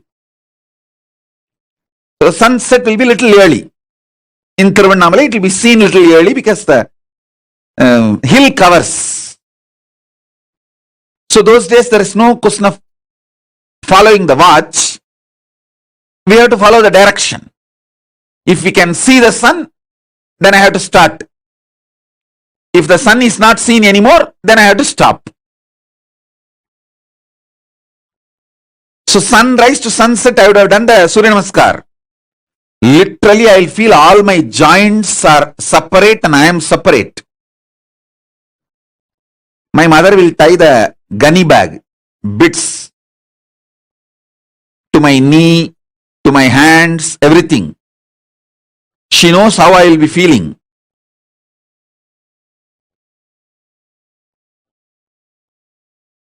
I'll scream at her, throw tantrum. See my guru, he made me do this Surya Namaskar from sunrise to sunset. She will just keep quiet. Next day morning, early morning, 4:30, that's the time my guru will come to pick me up for my training. She will come politely and wake me up as if nothing happened yesterday night. Kana, Tata வந்துட்டாரு, coffee குடிக்க போலாமா? That's why she will wake me up. Means, the Tata means Raghupati Yogi, my guru, and he will take me and give me a cup of coffee first. There was a hotel, Udupi Hotel, even now the hotel is there. That Udupi Hotel owner is the disciple of my guru, Raghupati Yogi. So he will take me there and we both will have a cup of tea, cup of coffee, then start our yoga classes to temple. She will act as if nothing happened.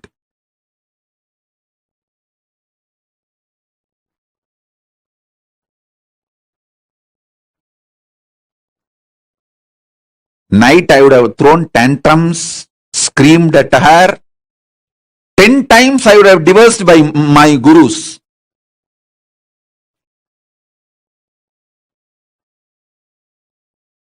I would have used every known Tamil bad words to me, on my gurus, on my mother, on my father, on everyone.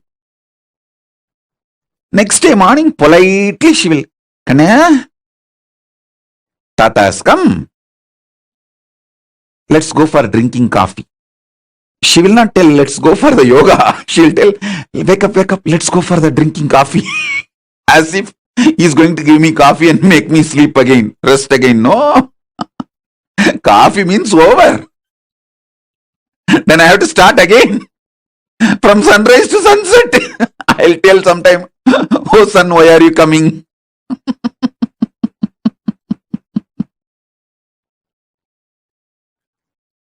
But I tell you, now even when I remember all this, feel so grateful to them. See the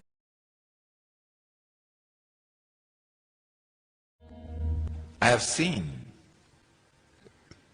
great yogi like Raghupati Yogi, doing dharana, not only on his body, expressing those powers of dharana through my body, just like that, casually.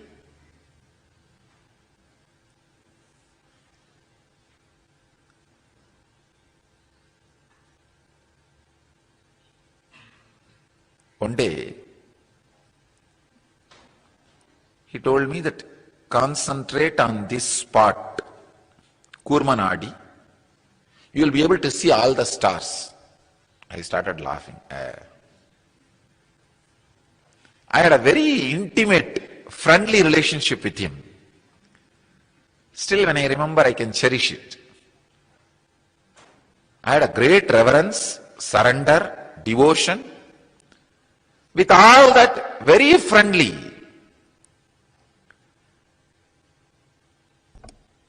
I can say one of the important ingredient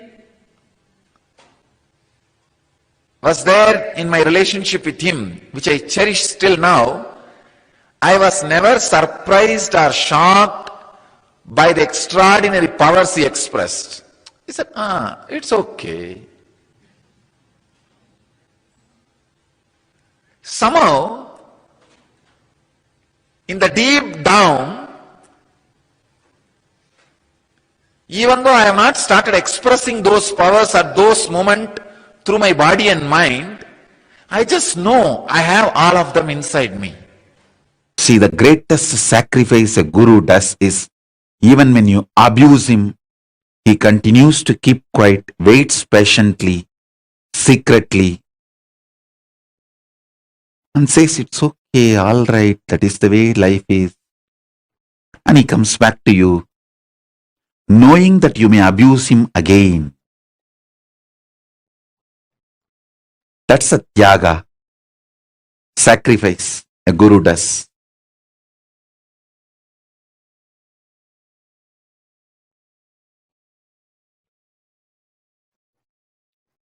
I had that kind of amazing gurus. Fortunately, that kind of a legal system where the government has no right to interfere between guru-disciple relationship.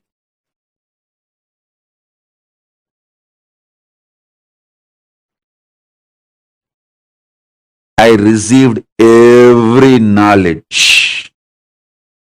Knowledge about body, mind, economy, herbs, medicines, even the knowledge about sex, everything I received from my gurus.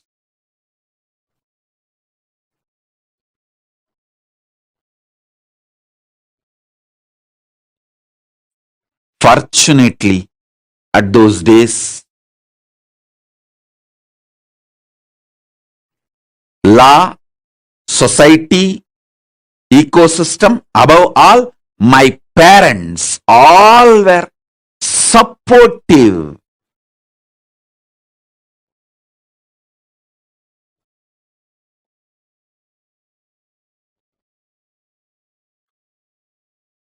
One of my guru, Mata Vibhudanandapuri Kuppammal, who brought me up,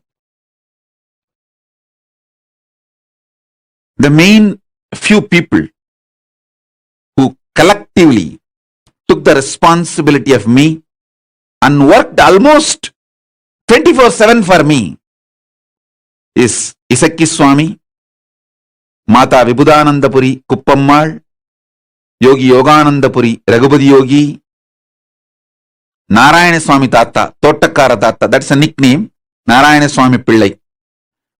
These few people.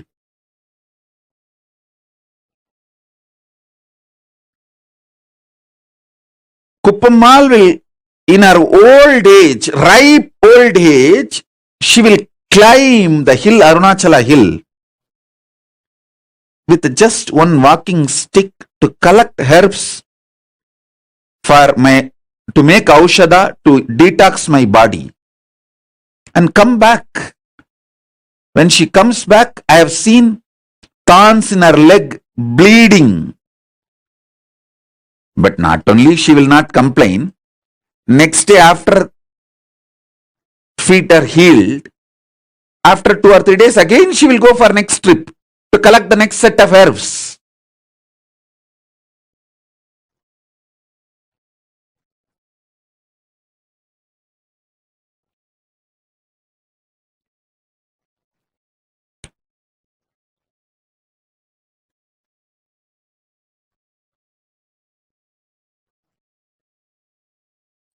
The fortune, best thing I had in my life is that kind of guru,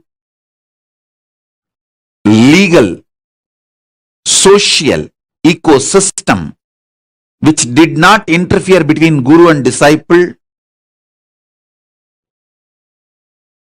Above all, my parents were absolutely clear. My gurus are the decision makers in my life.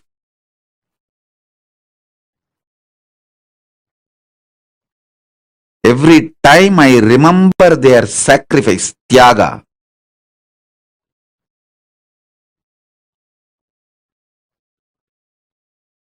sometimes morning when my guru comes to wake me up early morning 4:30 to take me for the yoga training, I will not even hold his hand. I will just keep my hands like this on my hip and walk. That is what you do now, blocking me. Same thing I used to do then. In those days, that old style of blocking the guru.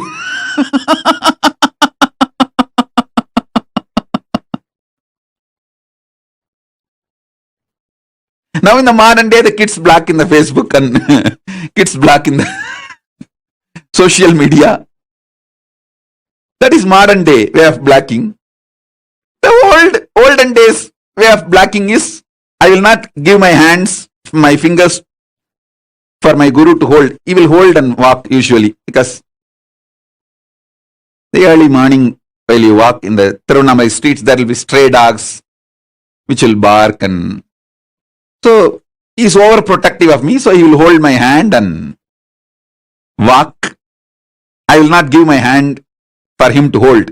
I'll keep it in my hip to show that I am angry. And it is a torture. He is too demanding. So at that time, he will walk behind me, making sure I am safe. And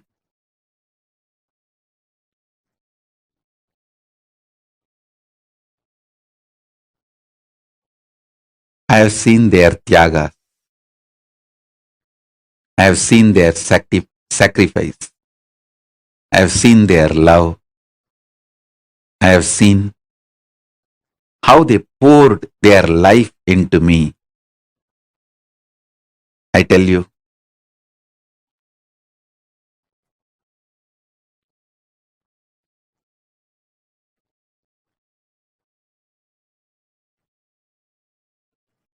that is why I am so grateful to that whole ecosystem. I wanted to revive that ecosystem, rebuild that ecosystem. All my extreme sacrifices is just to rebuild that ecosystem, revive that ecosystem.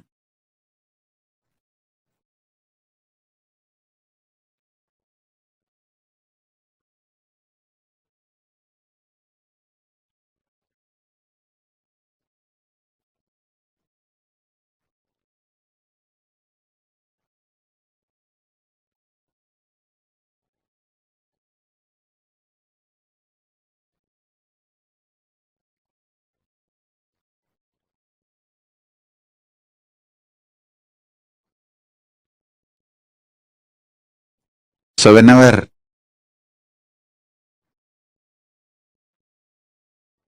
I remember the extreme sacrifice of my gurus,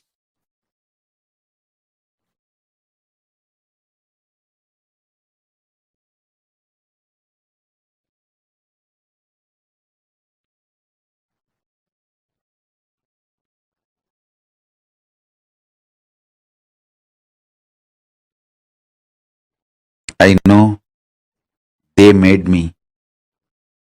They are living through me. They are manifesting through me. It is just they. Guru Parampara. Guru Parampara. Guru Parampara. Fortunately, I had the ecosystem. Not only none of my relatives, family people had ill feeling to Annamalai Swamigal.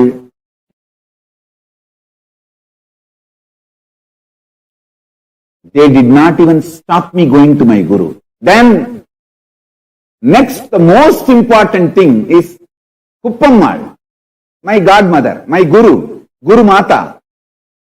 She is not only my Guru, she is literally my grandmother. Means my father's mother's close friend. Both of them were only the very close,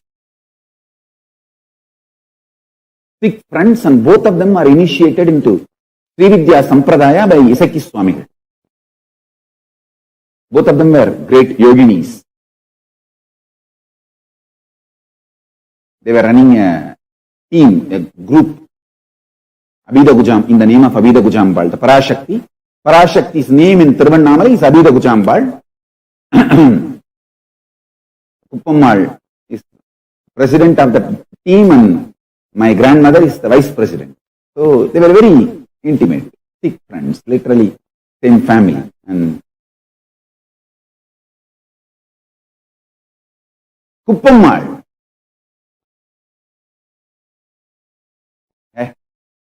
விட்றா, இந்த பெரியவங்க என்ன சொன்னாலும்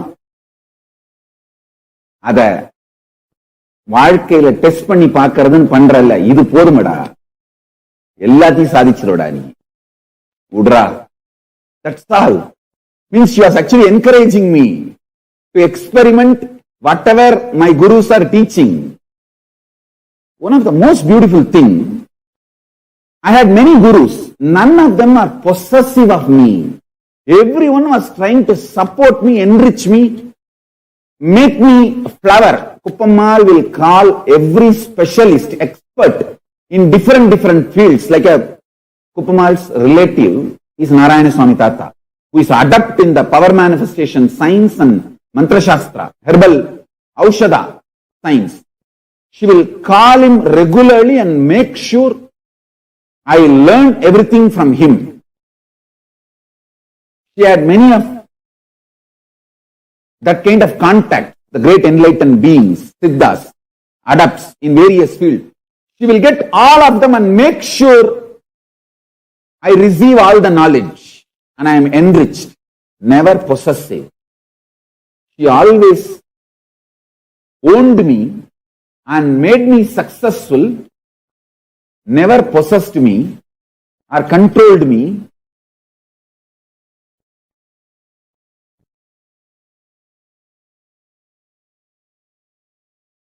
She will only protect me from anti-spiritual elements coming near me. But as far as the spiritual side, she will get every best things and provide for me.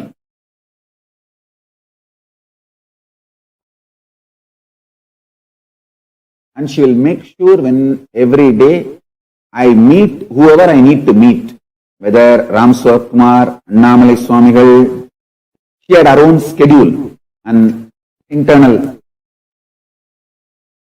mechanism kind of a thing, support system. It was literally like a university, spiritual university. Arunachala is living spiritual university. She will make sure I learned the Saiva Siddhanta from Panduranganar, my Saiva Siddhanta Acharya. There was one elderly woman, Kanagammal. She is the disciple of Ramana Maharshi. She wrote commentary on all the Ramana Maharshi's works. So Kuppammal will make sure I learn all the lessons from Kanagammal and Annamalai Swamigal. Sadhu Om. I tell you, That whole ecosystem, oh God.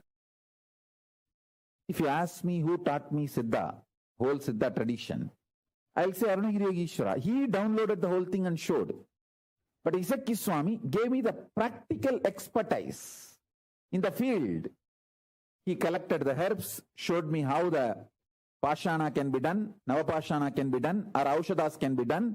The whole practical expertise was given by Isakki Swamigal, but the knowledge was showered on me by Arunagiri Yogeshwara. Akashic records were revealed to me by Arunagiri Yogeshwara, and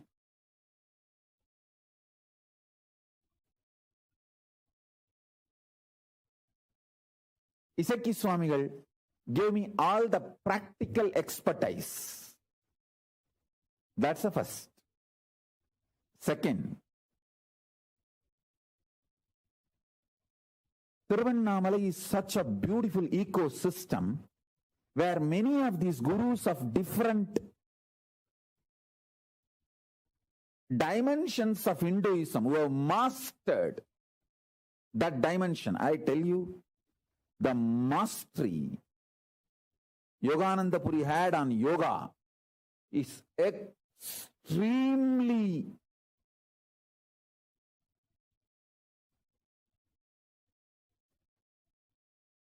powerful, amazing. I don't think any other human being can master yoga to that level where he will just tie the iron steel thread on his chest. He will inhale and tie that and exhale, and that thread will go to pieces. Mastery of pranayama and yoga. It is not that he has done this only once. He has done this multiple times in multiple stages. He had 43 heart attacks when he was in the deathbed, and he did not die. Hospital said that we can't even understand what is going on in him. He stops the heart and starts. After half an hour, they got frightened. So they sent him home. In the home, he said, all right, this is the time I'm going to leave the body, and he left the body. He's beyond any medical science. He's beyond any medical science. He taught me the knowledge of becoming Kayakalpa Degi. Means even when you leave the body, it will not rot, it will not deteriorate. See, the whole spiritual revelation was done to me by Arunagiri Yogeshwara. Making it as a practical expertise was done by Raghupati Yogi in yoga tradition. In Siddha tradition, Isakki Swamigal. So, I had a very powerful ambience, beautiful ecosystem. That is what I am struggling to reproduce. I think with the grace of Paramashiva, I will make it happen. With the grace of Ganapati, Paramashiva, Kailasas, gods and goddesses, I will make it happen. All the great beings, experts, masters in each field was available to me. Same way in Vedanta.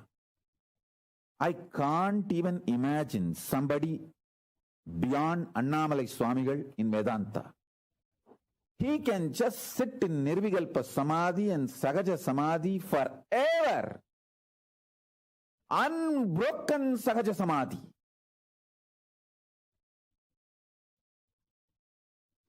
The most powerful unclutching, most powerful unclutched being I've ever seen is Annamalai Swamigal.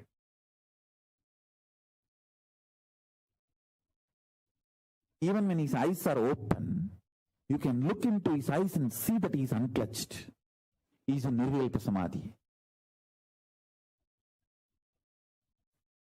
Only in his eyes I realized anybody can come in front of him, there will not be any expression in his eyes. He will be just seeing, but there's no reaction from inside. Such pure Nirvikalpa Samadhi. One side, the great Siddha, Isakki Swamigal. The other side, great yogi, Yoganandapuri. The other side, great Shakta, Tantric, Acharya, who achieved Parashakti, Kuppammal, Vibhudanandapuri. The other side, Annamalai Swamigal. I tell you, all these people, all of them were completely in sync with other. Nobody had ego clash. Because fortunately, all of them are experienced beings, not just intellectual. Even the Shivacharyas who taught me in Tiruvannamalai temple, they were all in so much respecting all these gurus. They were all in so much sync. And Panduranganar, who taught me whole Saiva Siddhanta, he was so much in sync with all of them. Actually, one guru will drop me in other guru's class. Many times, Panduranganar will take me and leave me with Raghupati Yogi and go to his home. And Raghupati Yogi will take me and leave me with Kuppammal and go to his home. All of them were in complete sync, bringing me up, making me flower. The whole knowledge, enlightenment science, which now I am reproducing in KAILASA. I want all my kids to have mastery over all these fields. Veda, Vedanta, Agama, Agamanta.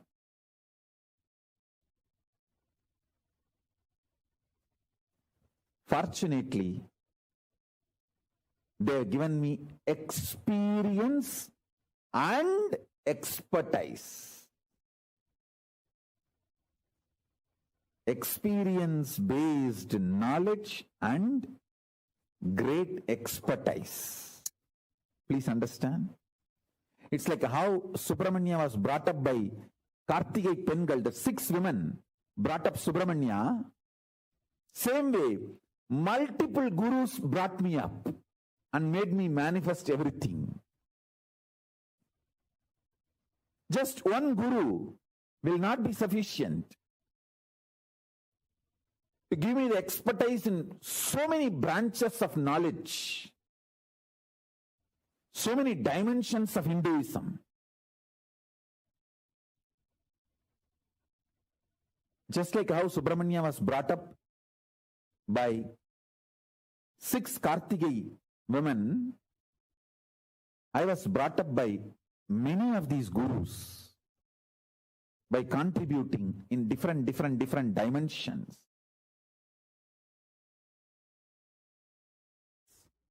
Please be very clear. I have started doing what I am doing now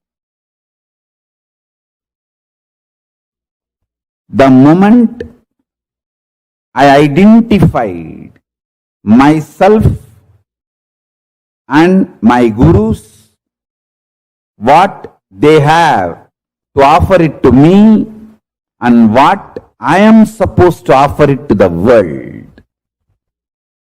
It is a simple Guru Sishya Parampara gone right. You only heard many things which have gone wrong. Now I am telling you, Nithyananda and KAILASA is nothing but a living small stream of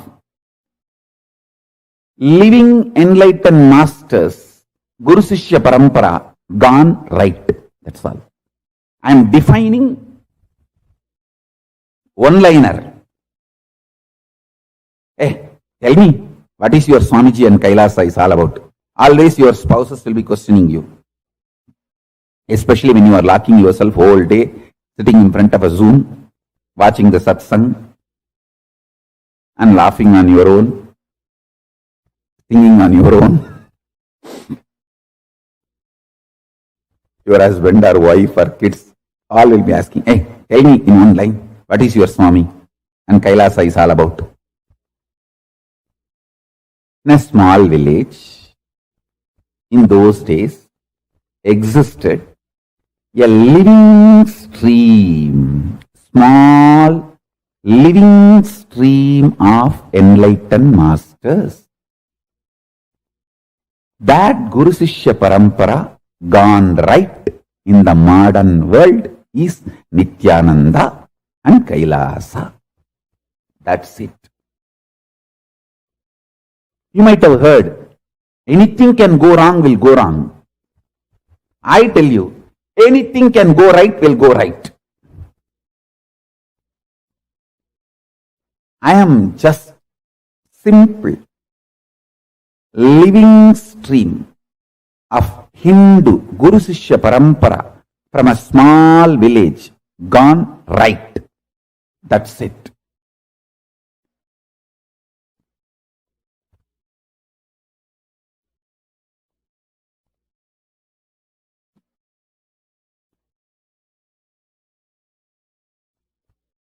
A small Siddha Parampara.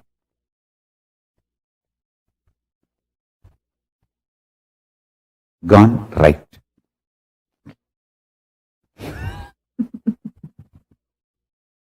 A small living master's parampara gone right. That's it.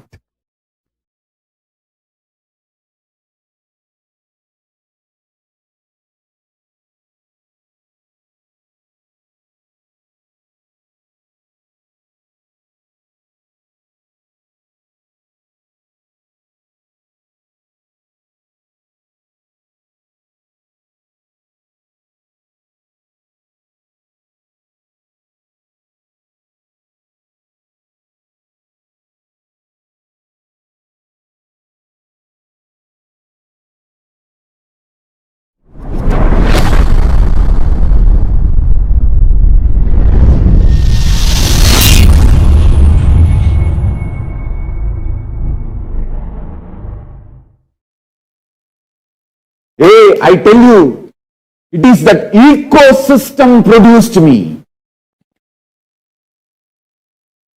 If I had even one poison around me, they would have stopped me going to Annamalai Swamigal.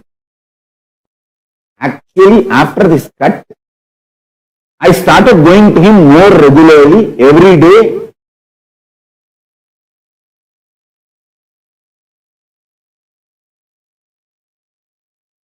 Neither my father nor my mother or the doctor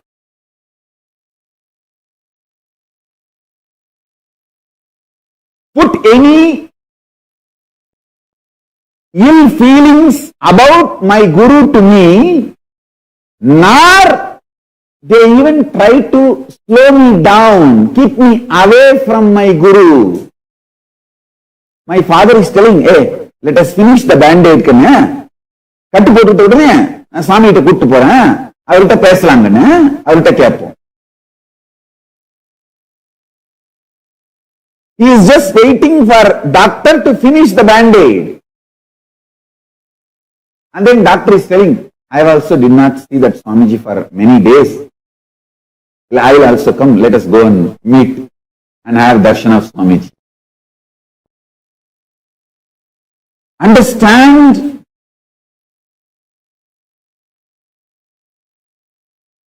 When we went to Annamalai Swamigal, my mother was having tears, but not even one small ill feeling towards my guru. It was all about, I did not understand fully, I misunderstood something and did this mess up.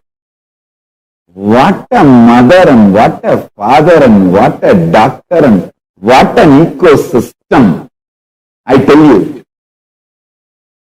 every Shivacharya in Tiruvannamalai temple is my guru. I'll be so happy to have their feet dust on my head. Every person living in Tiruvannamalai is equal to Paramashiva for me, because they all ganged up and had such an amazing ecosystem, I tell you. Within 2 days, That whole street, actually that 4th street is all full of my relatives. My family has a habit, they will marry inside. So every person will be related to me at least 5 or 6 ways. My father's side, he will be cousin. My mother's side, some relation, some way. It is such a tight-knit family. I can give you an example. My mother had 5 siblings. My mother and her sister and 3 sons. All 5 got married in the same next streets. My father's mother and mother's father are brothers, sisters. Like that, all only inside family they will marry. And all of them, we were large joint families. To understand, whole that my street knows that Annamalai Swamigal gave me some spiritual instruction. I went and cut myself. Not even one person had one ill feeling for Annamalai Swamigal. Forget about having any bad words for Annamalai Swamigal. Not even ill feeling. Not single fellow.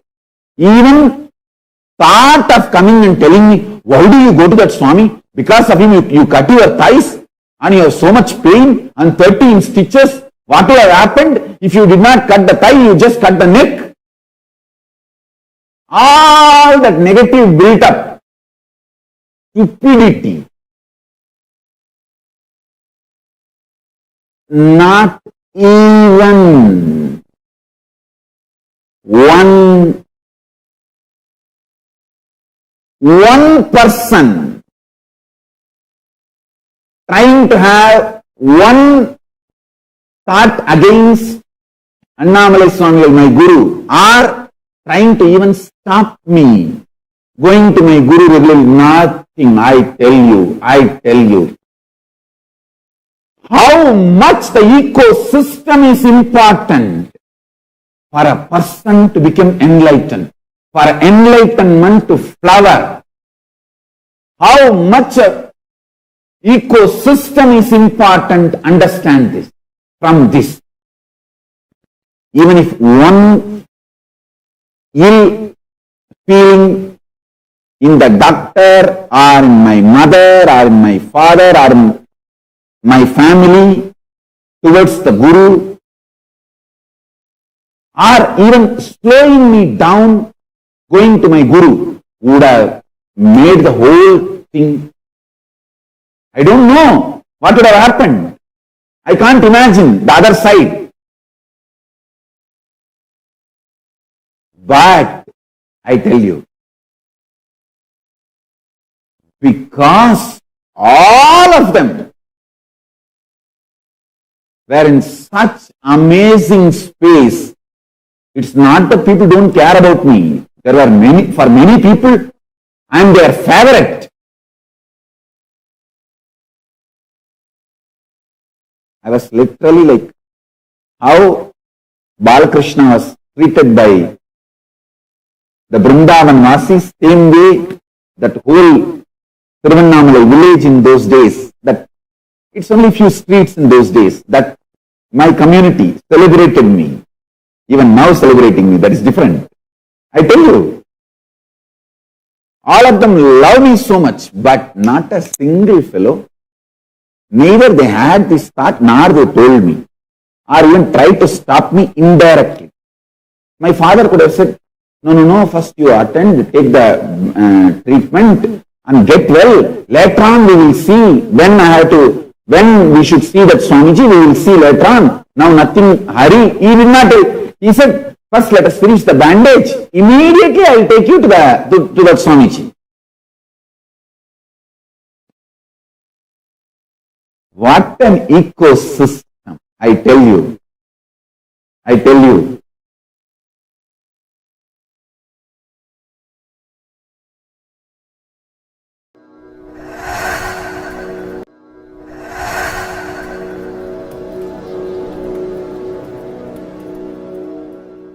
Understand?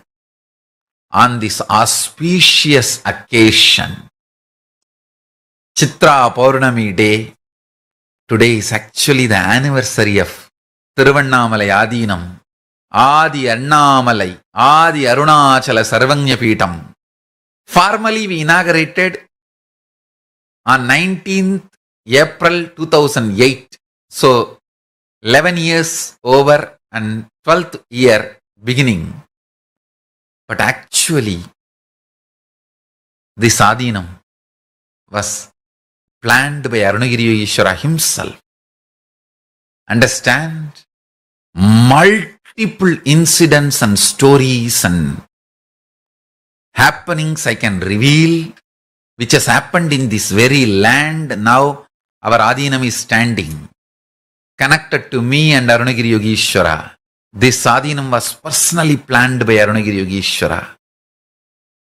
Once he told me very clearly, we need to have his Jiva Samadhi in the land which is going to be available for us to do the worship and all the meditation and all the rituals.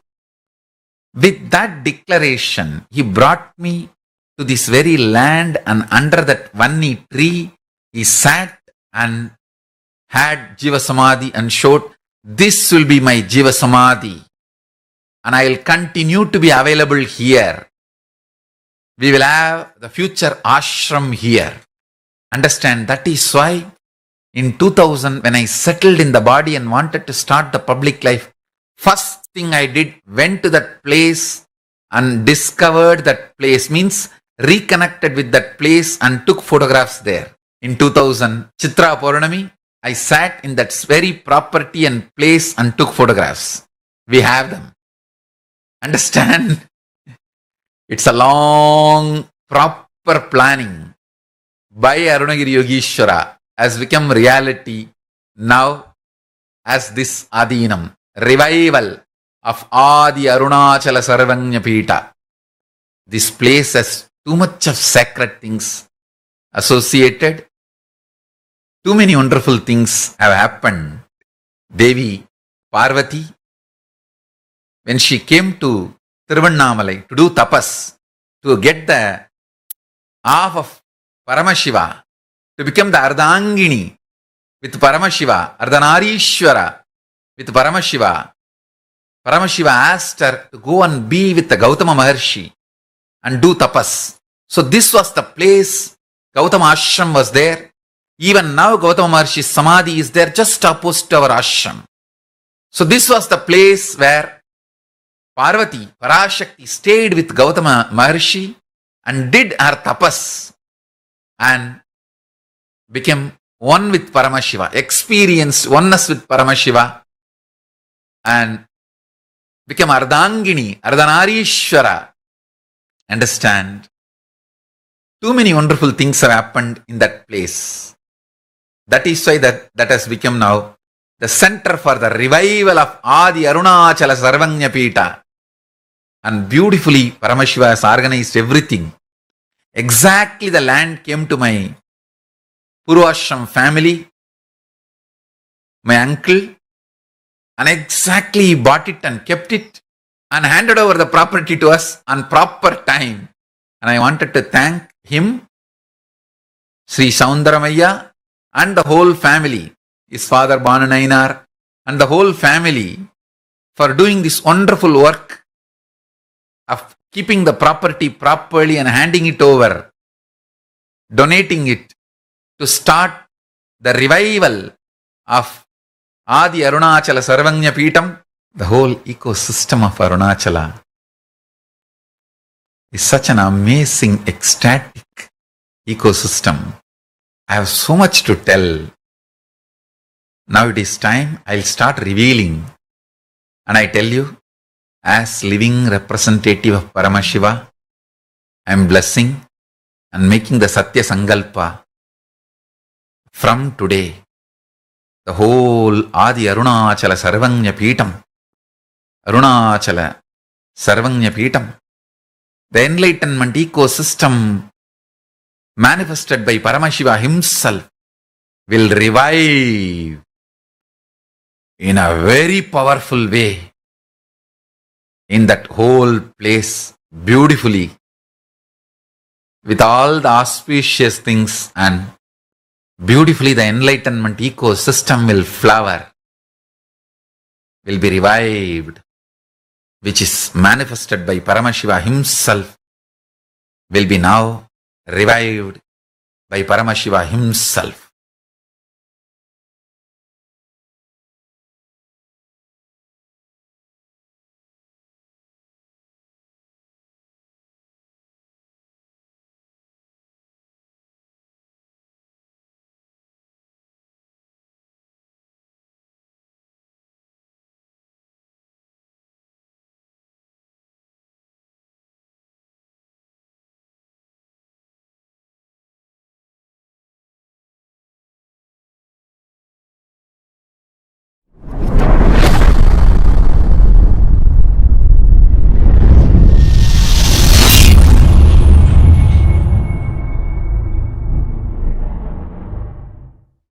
Tiruvannamalai is such a beautiful ecosystem where many of these gurus of different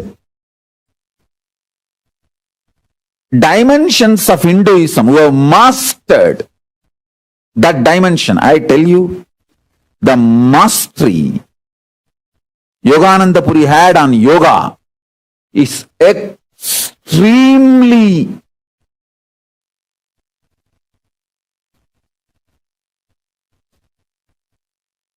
powerful, amazing. I don't think any other human being can master yoga to that level where he will just tie the iron steel thread on his chest.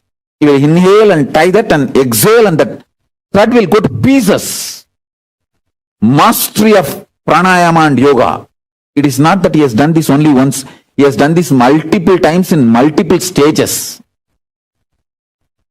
He had 43 heart attacks when he was in the deathbed, and he did not die. Hospital said that we can't even understand what is going on in him. He stops the heart and starts. After half an hour, they got frightened. So they sent him home. In the home, he said, all right, this is the time I'm going to leave the body, and he left the body. He's beyond any medical science. He's beyond any medical science. He taught me the knowledge of becoming Kayakalpa Degi. Means even when you leave the body, it will not rot, it will not deteriorate. See, the whole spiritual revelation was done to me by Arunagiri Yogeshwara. Making it as a practical expertise was done by Raghupati Yogi in yoga tradition. In Siddha tradition, Isaki Swamigal.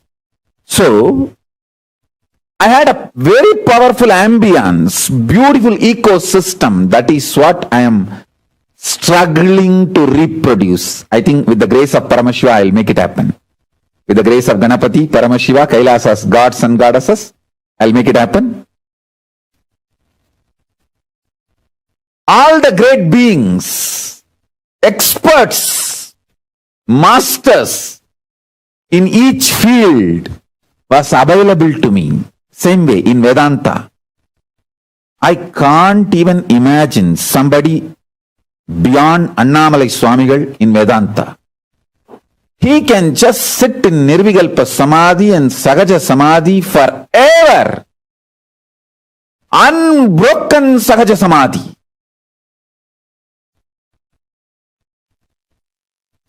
The most powerful unclutching, most powerful unclutched being I've ever seen is Annamalai Swamigal.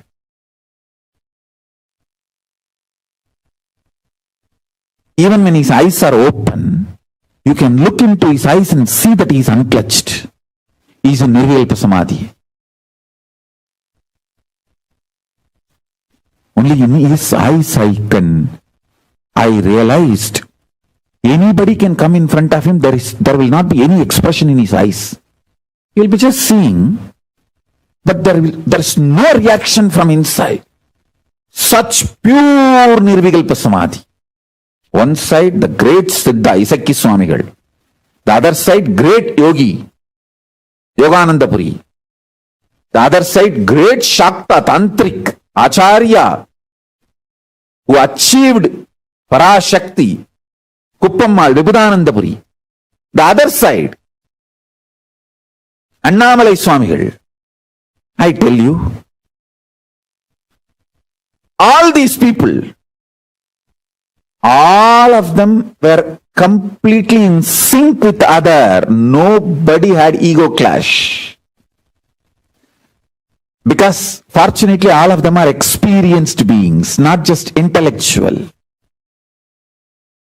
Even the Shivacharyas who taught me in Tiruvannamalai temple, they were all in so much respecting all these gurus. They were all in so much sync. And Panduranganar, who taught me whole Shaiva Siddhanta, he was so much in sync with all of them. Actually, one guru will drop me in other guru's class.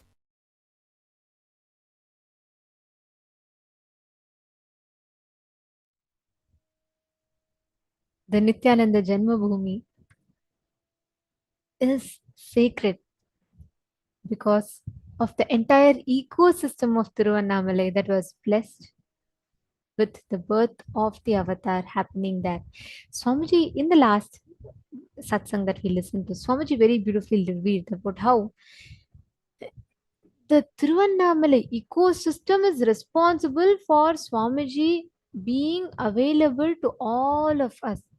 It is a Tiruvannamalai ecosystem that literally groomed, brought up Swamiji to make him available for humanity. Like Swamiji was saying, if Swamiji had born a little, even 1 year later, or if Swamiji should have born in a place ecosystem where, in a city where the concept of ADHD is introduced, or where the parents cannot be strict to their children, like Swamiji was saying, world could have not had Swamiji today the way Swamiji has happened. For every one of us that are here, we all are enjoying the result of Kailasa, how Kailasa has happened for all of us. Swamiji is literally embodying that for us. He is the embodiment of Paramashiva. He is manifestation of Paramashiva, the avatar of Paramashiva. We're all enjoying him. But how blessed must be they, the beings of Tiruvannamalai, who are blessed with the happening of Paramashiva and to see him grow up in front of their eyes. The Nithyananda Janmabhoomi is now open for anyone to visit. If you're watching from India, definitely do make time to go to the Nithyananda Janmabhoomi. Just like how the Rama Janmabhoomi is sacred for all the devotees of Rama, all the Hindus, and like Krishna Janmabhoomi is worshipped even 5,000 years later, Nithyananda Janmabhoomi will be worshipped for eternity to come, for time to come, till the end of time itself. So every one of you that are watching here, do not miss, do go and have the darshan of Nithyananda Janmabhoomi. And all of you, every one of you that are watching this, you all can share this news with your near and dear ones as well. So everyone can rejoice. And now it is time for all of us to get ready to receive the darshan of Devi Parashakti, Paramashiva Shakti. Today, due to the intense samadhi of the Supreme Pontiff of Hinduism, we'll be having the alive darshan. Understand, during the alive darshan, the very word darshan means to be able to catch a glimpse of. And in that process, the entanglement happens so powerfully where without you having, you may be in any place that you are in, you could be like thousands of miles away, or you could be in any time zone, doesn't matter. Without any physical transmission of energy, just through a look, just through a mantra, a sound, or just by seeing, the energy is intensely transmitted. That is what we call as mirroring of neurons, where your activity, the neural activity in your brain, mirrors exactly as it happens in the avatar's brain. So understand, even alive darshan, when we say alive, which means it's not live, it is Swamiji's previous darshan that Swamiji gave just yesterday or day before yesterday being played. But understand why is it called alive darshan is because even through that, the avatar continues to radiate. Darshan does not have a past, present, or future. There have been tons of people who have had the experience where they'll just pray to Swamiji, and in the darshan, in an alive darshan, and Swamiji will physically respond to them in the when they actually connect to Swamiji. Swamiji himself will bless them the exact same words. Understand, during the alive darshan, Swamiji's Divya Sharira becomes intensely available to us. Swamiji tells he comes to a frequency which each of us can easily connect to. Now, all the participants, everyone, let us all get ready to receive the darshan. Please sit straight with your head, neck, and spine in a straight line. Chant the Mahavakya. Om Nithyananda Paramashivoham. That's all now. Get ready to receive the darshan.